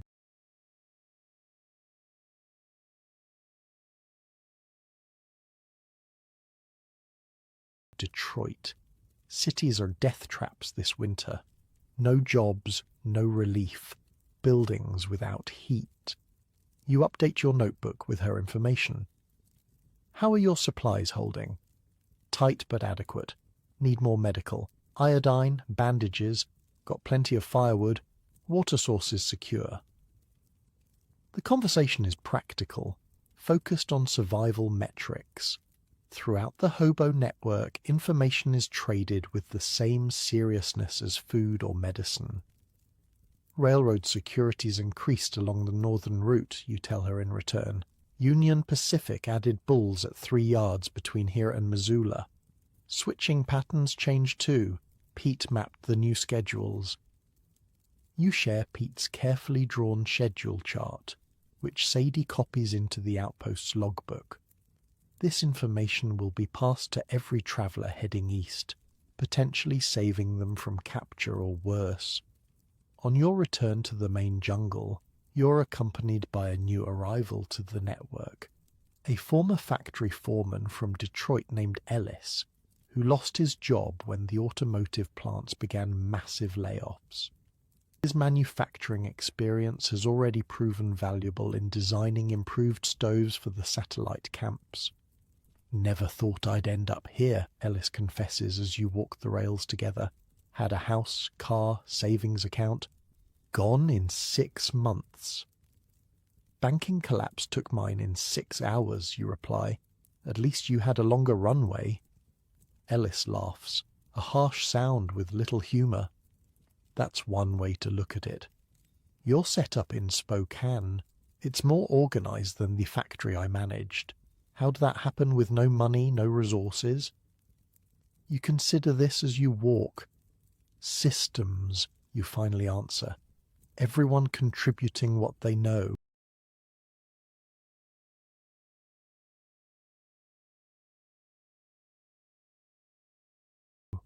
Bankers resource management, engineers shelter design, doctors medical knowledge, factory foreman's production efficiency. Take away our money, we still have our skills. Back at the main jungle, you find increased activity. The community preparing for the first major storm of the season, forecast to arrive within 48 hours. Satellites all reported in, Mother Jones asks when you check in. All secure. Coeur d'Alene needs medical supplies. I've noted quantities. You hand over your report. They're seeing more Easterners coming west. Bad situations in the big cities.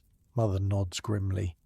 Same reports from all directions. Cities becoming death traps. No jobs, relief running out, people freezing in unheated tenements. The contrast with your own community is stark. Despite having no conventional wealth, you've created systems that work. Food, shelter, medical care, security, even a primitive form of governance. The hobo jungle, once just a temporary stopping place, has evolved into something approaching a functional society. That evening, Mother Jones calls an emergency meeting. The storm approaching is more severe than he initially forecast, potentially the first blizzard of the season.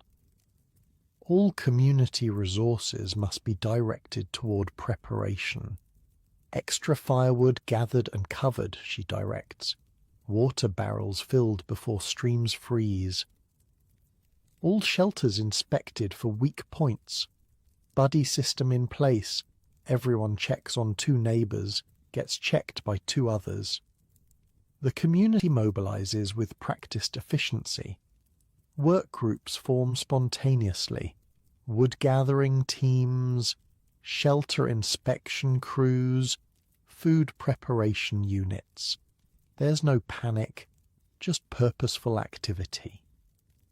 You're assigned to coordinate the satellite camp communications, ensuring all outposts receive warning and preparation instructions. Tucker heads a shelter reinforcement team. Jack and Pete join a group setting up emergency shelters for any travelers caught in the open when the storm hits. By nightfall, the first snowflakes begin to fall. The wind rises, carrying a biting chill that cuts through inadequate clothing.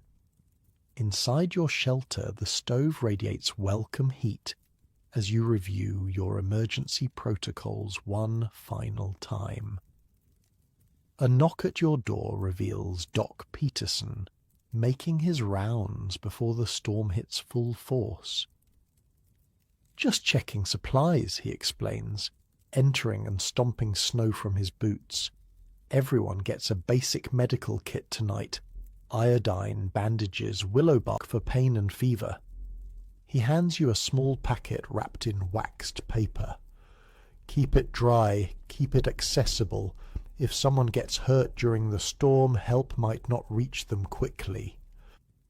The storm arrives with full fury around midnight, wind howling through the trees, snow driving horizontally, temperatures plummeting.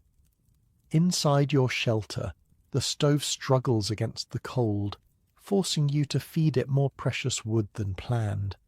Sleep comes in snatches, interrupted by the need to maintain the fire and check for snow buildup that might collapse the roof.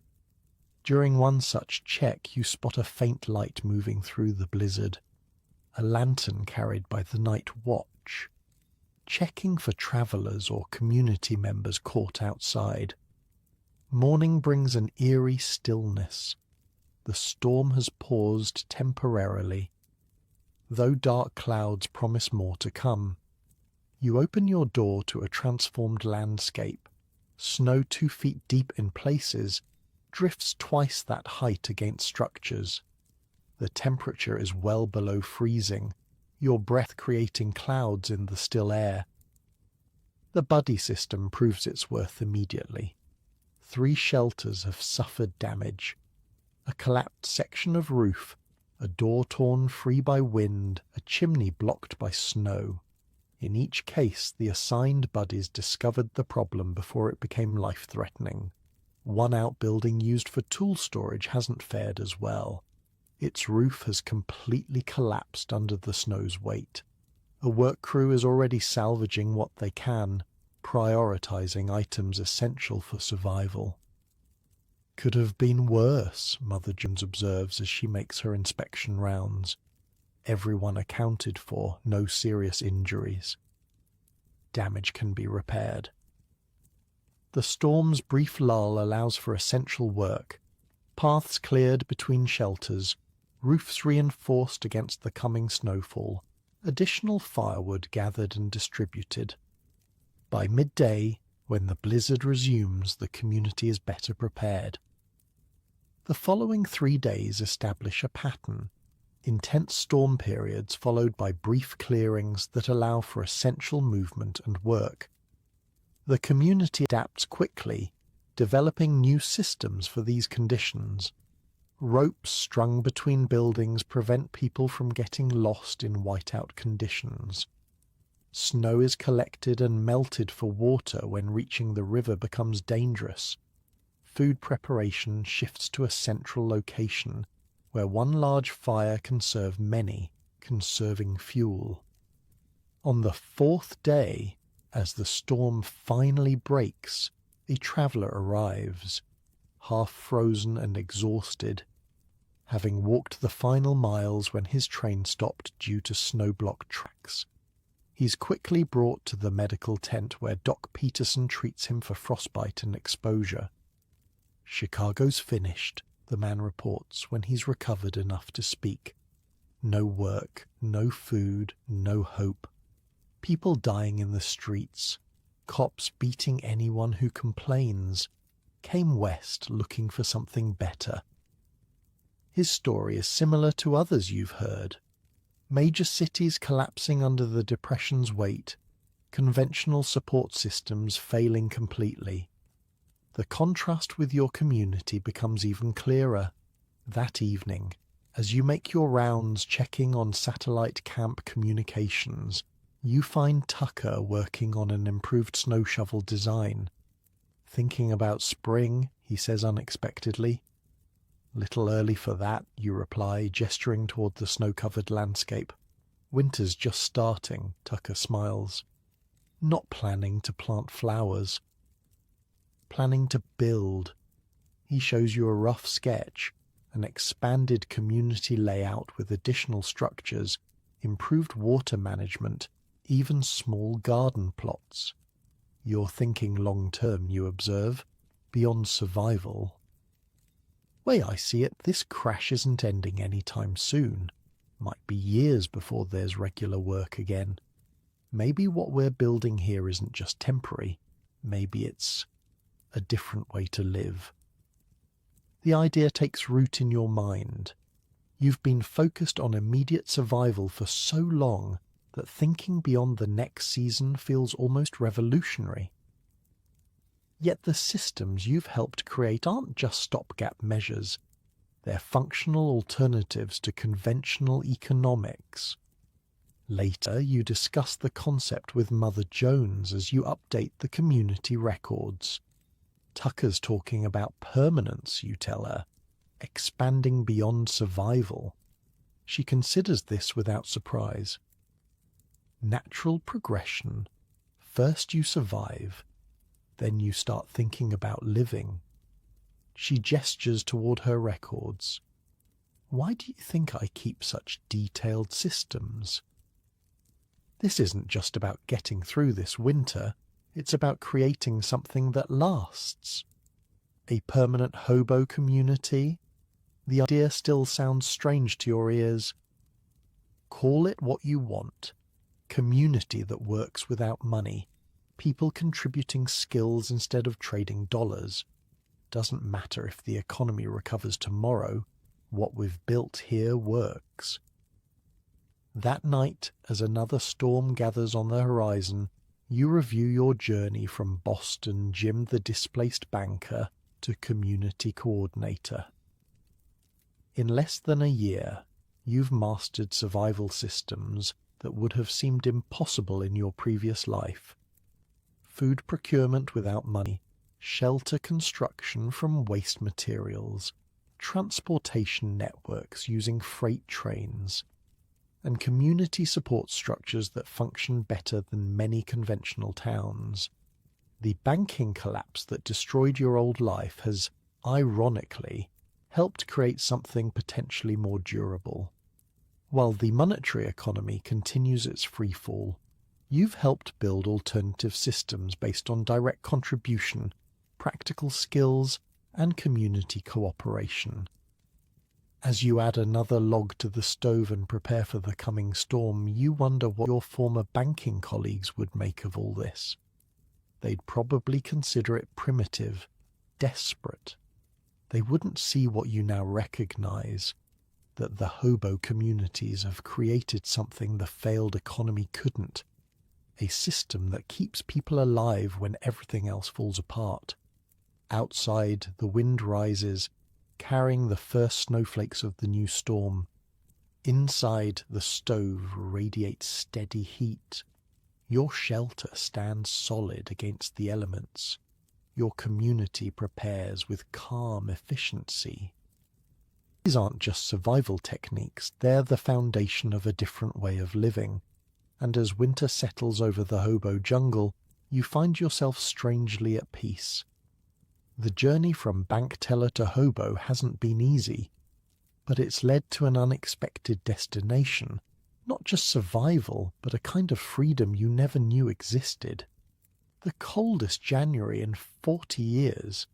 That's what the old-timers are saying as the hobo jungle struggles through the heart of winter. It's 1931, and your transformation from James Sullivan, bank teller, to Boston Jim, community coordinator, is complete. The calendar says you've been on the road for 15 months, but it feels like several lifetimes. Morning arrives with brutal clarity, 20 degrees below zero, according to the thermometer Doc Peterson salvaged from an abandoned ranger station. Inside your shelter, the stove has burned down to embers overnight despite your efforts to keep it fed. Your breath hangs visible in the air. The water bucket by the door has a skin of ice. Another day in paradise, you mutter, forcing yourself out of the relative warmth of your blankets to restart the fire. The mid-January cold snap has stretched the community's resources to breaking point. 3 consecutive weeks of below-zero temperatures have consumed firewood at twice the projected rate. Food stores are dwindling faster than expected as bodies burn calories fighting the cold. The satellite camp network has become fragmented as snow blocks rail lines and makes foot travel between locations nearly impossible. Outside, the world is eerily beautiful. Trees encased in ice glitter in the morning sun. Snowdrifts sculpted by wind into fantastic shapes. The river partially frozen into abstract formations. It would be picturesque if it weren't trying to kill you. Movement around the camp is minimal, limited to essential tasks: gathering firewood, melting snow for water, checking on neighbours. Everyone's face shows the same strained determination. This isn't just about individual survival anymore. It's about preserving what you've all built together. You make your way to Mother Jones's cabin for the morning coordination meeting. Inside, the core leadership group has already gathered. Mother herself, Doc Peterson, Pete, Jack, and several others who manage critical systems. The mood is somber. Lost contact with Coeur d'Alene outpost, reports Watchman Mike. No messages for 5 days. Trails impassable. Missoula reports illness, adds Doc Peterson. Sounds like influenza. 3 cases so far. Mother Jones absorbs this information without visible reaction, then turns to you. Inventory update. You consult your notebooks, the most accurate record of community resources. Firewood critical, at current consumption, 3 weeks remaining. Food stores adequate but strained. 800 calories per person daily through February if nothing changes. Medical supplies low, especially for respiratory issues, which we'll need if that flu reaches us, Doc interjects. The crisis isn't unexpected. You've all planned for winter hardship, but the reality is still brutal. Priorities, Mother says firmly. First, containment. No travel to or from Missoula until we know what we're dealing with. Message relay only, no physical contact. Doc nods agreement. Second, conservation. Reduce individual fires. Consolidate people into communal warming spaces when possible. Saves wood, shares body heat. Third, you add, food redistribution. We need to maintain minimum calories for those doing essential physical work, while ensuring everyone gets enough to survive. The meeting continues. Adjusting systems that have kept you alive so far. This is the hobo community at its most effective. Practical problem solving without panic or despair. As you leave, Jack falls in beside you. Remember your first night on the road? Back in Chicago? You smile despite everything. Thought I was going to die before morning. Most do, their first winter, but you learned. Jack gestures around at the functioning community. And now you're teaching. The compliment catches you off guard. You've been so focused on immediate challenges that you haven't fully registered how far you've come. From helpless novice to someone others rely on for survival knowledge. That afternoon you implement the new conservation measures. The central meeting area is transformed into a communal warming space, with 3 large stoves providing heat. Surrounding shelters will maintain minimal heating during the day, with resources concentrated on keeping sleeping areas warm at night. Like a prairie dog town, Tucker observes as people gather in the central space, bringing work projects, cooking pots, even makeshift games to pass the time, all huddled together underground during winter. The comparison is apt. There's something primally comforting about the shared warmth, both physical and social. Children play in one corner while adults repair clothing, carve tools, or simply talk in low voices. Someone produces a harmonica, and soft music fills the space. It's a stark contrast to what you've heard about conditions in cities, where isolation compounds suffering.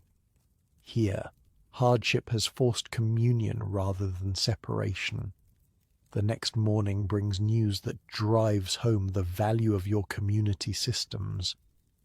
A traveller staggers into camp, half frozen and incoherent with cold.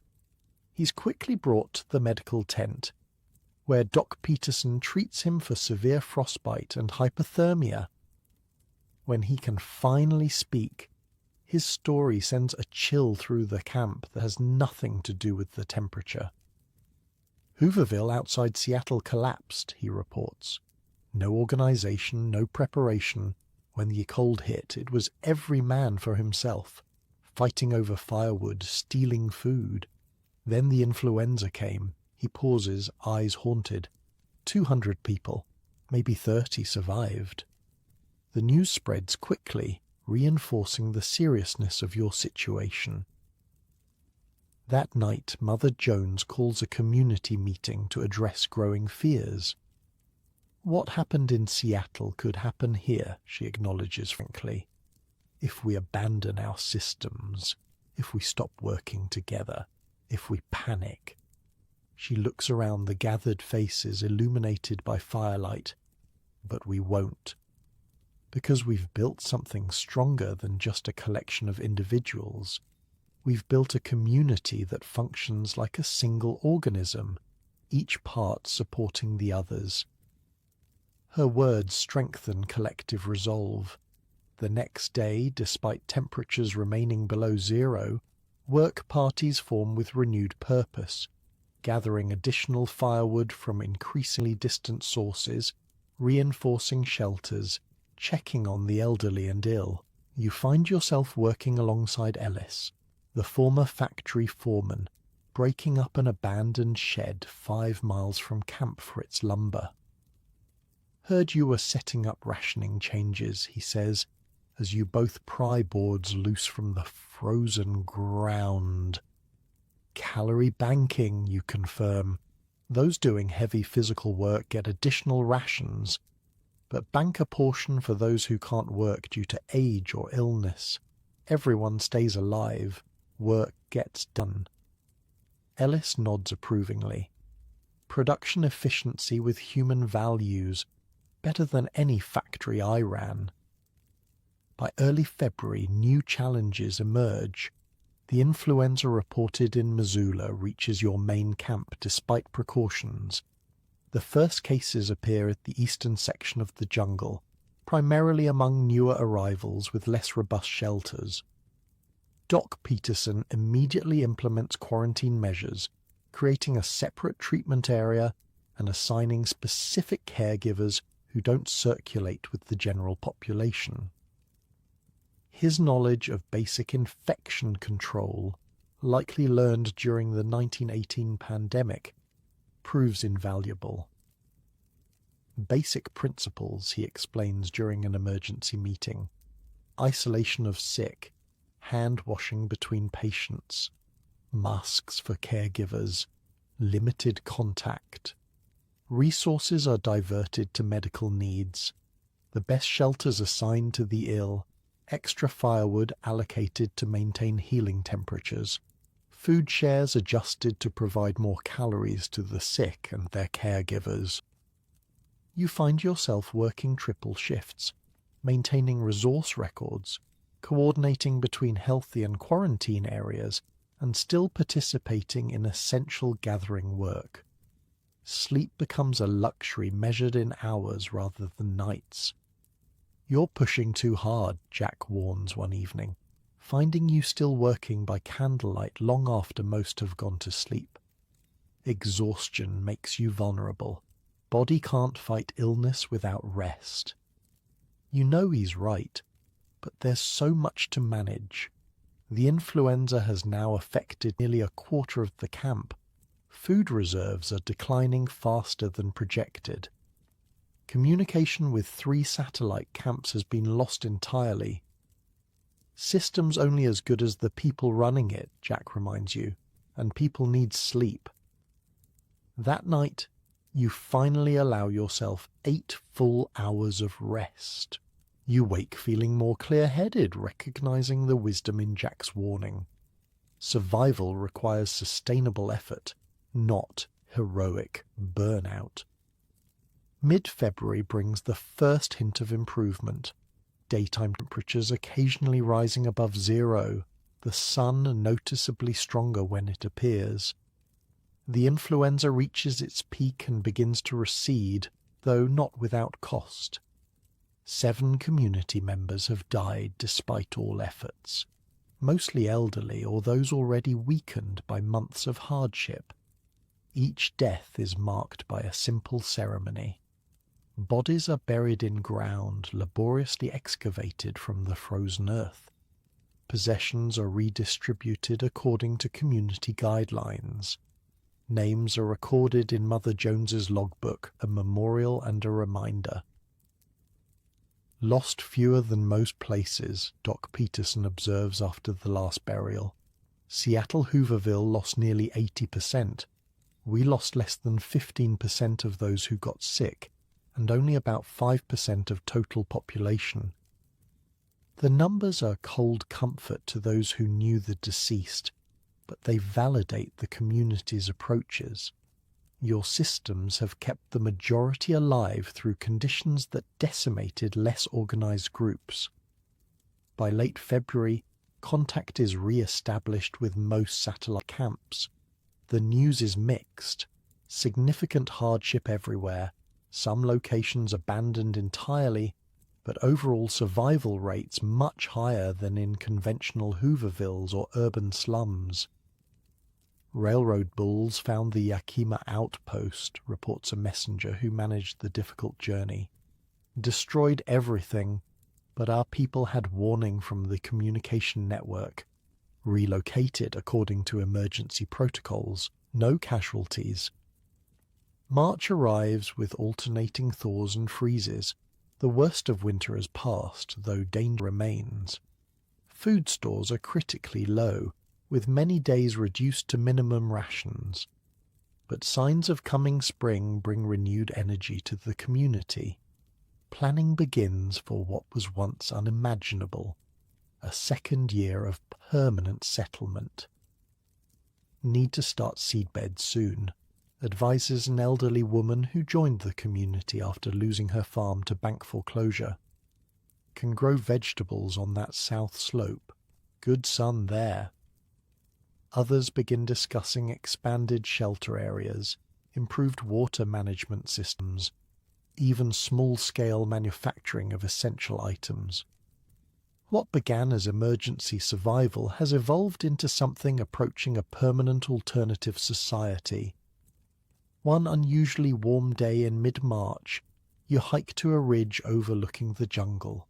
The community has changed dramatically since your arrival 9 months ago. Crude temporary shelters have evolved into more permanent structures. Pathways have become quasi-streets. Garden plots are being prepared in sunny areas. It resembles nothing so much as a frontier town taking shape on the American edge. Jack finds you there, gazing down at the settlement. "Thinking deep thoughts, Boston?" he asks, using your hobo name as he always does now. "Thinking about banks, actually," you reply, "about money, about what happened when it all collapsed." Jack waits, knowing there's more. "We lost everything that supposedly mattered," you continue. "Jobs, savings, status, security. And then we built something that works better in some ways. Not easier or more comfortable, but more direct, more honest." "No layers between contribution and reward," Jack nods. "You work, you eat, you help others, they help you. Simple as that." You both stand in comfortable silence, watching people move purposefully through the community below. "Got a letter," Jack says eventually. "Friend in Washington says government's finally noticing the scale of this mess. Talking about relief programs, work projects, might be jobs coming."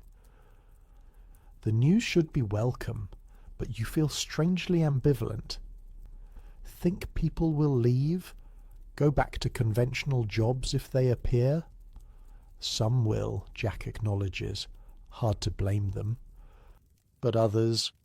He gestures toward the jungle. Some might stay. Keep building this. It's not just a survival strategy anymore. It's a different way of living. By early April, the community faces a new kind of challenge. Opportunity. As Jack predicted, government relief efforts are finally expanding. News arrives of work programs in various regions. Private industry shows faint signs of recovery in some sectors. For the first time in months, there are options beyond mere survival. Mother Jones calls a community meeting to address the changing situation. Nearly 100 people gather, the core community plus newcomers who arrived as weather improved. "Each of you has choices to make," she tells the assembled group. "Some of you came here because you had nowhere else to go. Now there might be alternatives. No one should feel obligated to stay if better options appear." A murmur runs through the crowd. Discussion, not discord. "But," she continues, "what we've built here isn't just a temporary shelter from economic storm. It's a community with its own values, its own systems, its own strengths. For those who choose to stay, there's a future here too." The following days bring numerous conversations about what that future might look like. Some envision a permanent settlement evolving into a self-sufficient town. Others suggest a hybrid model, community systems combined with conventional work when available. Still others see value in maintaining the core jungle as a training centre, teaching survival skills to those still struggling across the country. You find yourself increasingly drawn to this last vision, remembering your own journey from helpless bank teller to capable survivor. The systems you've learned, food procurement, shelter construction, transportation networks, community organisation, represent a body of knowledge too valuable to be lost. On a bright morning in late April, exactly 18 months after Black Tuesday ended your banking career, you meet with Mother Jones to discuss your decision. I want to establish a training program, you explain. Formal instruction in all 4 survival systems. Take what we've learned through hard experience and make it accessible to newcomers. She listens without interruption as you outline your vision. 2-week intensive courses covering essential techniques, reference materials documenting successful approaches, even a certification process for those who master core skills. Education was my first career, Mother Jones reveals when you finish. Before the labour organising, before all this, taught school in Tennessee for 12 years. This surprises you. She's never spoken much about her past. People need to learn again, she continues. Not just reading and figures, real survival, how to feed themselves, how to build, how to move through a world that stopped making sense. She nods decisively. Use the northeast clearing for your school. I'll help design the program. By May, your training initiative has taken shape. The first class includes 15 students, some from nearby Hoovervilles, others sent by relief agencies that have recognized the jungle's superior survival rates. The curriculum draws on the collective knowledge of the community's experts. Jack teaching food procurement, Willie, who returned from Tucson as promised, handling shelter construction, Pete managing transportation instruction, and various community members covering specialized skills. Your role is coordination and fundamentals, the underlying principles that make Hobos systems work when conventional approaches fail. The Depression didn't just take our jobs and savings, you tell your first class. It stripped away illusions, showed us how fragile our supposed security really was, but it also revealed what's actually valuable: practical knowledge, community cooperation, adaptable systems. As spring advances towards summer, you often reflect on the staggering distance travelled since that October morning in Chicago. The desperate, bewildered banker who lost everything has become something entirely different. Not just a survivor, but a builder. Someone who helps create systems rather than merely serving them. One evening, as sunset paints the Spokane River in gold and crimson, Jack finds you by the water's edge. Year ago, you wouldn't have recognized yourself now, he observes. You smile, acknowledging the truth in this. Still can't believe the things we've built with nothing. When I think about how helpless I felt that first night. Everyone starts helpless, Jack says simply. Children, newcomers, folks who've lost their way. Question is whether they find teachers or just fellow victims. The river flows past, constant despite the tumultuous changes in the human world above its banks. You think about all the teachers you've found on this journey. Jack with his food procurement wisdom, Willie and his shelter engineering, Railroad Pete and his transportation network, Mother Jones and her community organisation, each sharing systems that work without money, without conventional resources. The crash wasn't the end, you say quietly. It was the beginning of something else, something we're still building. Jack nods, understanding. Systems fail, people adapt, new systems emerge. He skips a stone across the water's surface. Been happening since the first cave dwellers figured out fire. That night, as you settle into your now comfortable shelter, you find yourself oddly grateful for the economic disaster that forced this journey. The collapse cleared away a world built on illusion and revealed one based on direct reality, where value comes from contribution, not speculation, where wealth is measured in knowledge and relationships, not paper certificates, where security derives from community rather than institutions. Outside, the spring night is alive with sounds. Frogs calling from the river, wind in new leaves, distant conversations from the main camp. Inside, your shelter stands solid against any weather that might come. Your body, once soft from office work, has been transformed by physical labour into something stronger, more resilient. The hobo systems have done more than keep you alive through America's worst economic disaster. They've revealed a truth that was hidden during times of prosperity, that human ingenuity and cooperation can create abundance even when conventional wealth disappears. As sleep approaches, you reach for the small notebook beside your bed, the one where you record the day's events and insights. Tonight's entry is brief, but encompasses everything the journey has taught you. The railroad taught us that survival ain't about what you own. It's about what you know, who you trust, and how much you're willing to share when times get tough. We built something out here that the government couldn't, a system that kept people alive when the whole country was falling apart. You close the notebook and settle back, listening to the river's distant murmur. Unlike your comfortable bed in Chicago that seems a lifetime ago, this simple pallet represents something earned through knowledge and effort rather than merely purchased. As you drift towards sleep, there's deep satisfaction in knowing that whatever tomorrow brings, recovery or continued hardship, you now possess systems that can't be taken away by any economic collapse. The hobo survival techniques of the Great Depression proved that human ingenuity and community cooperation could sustain life even under the most desperate conditions.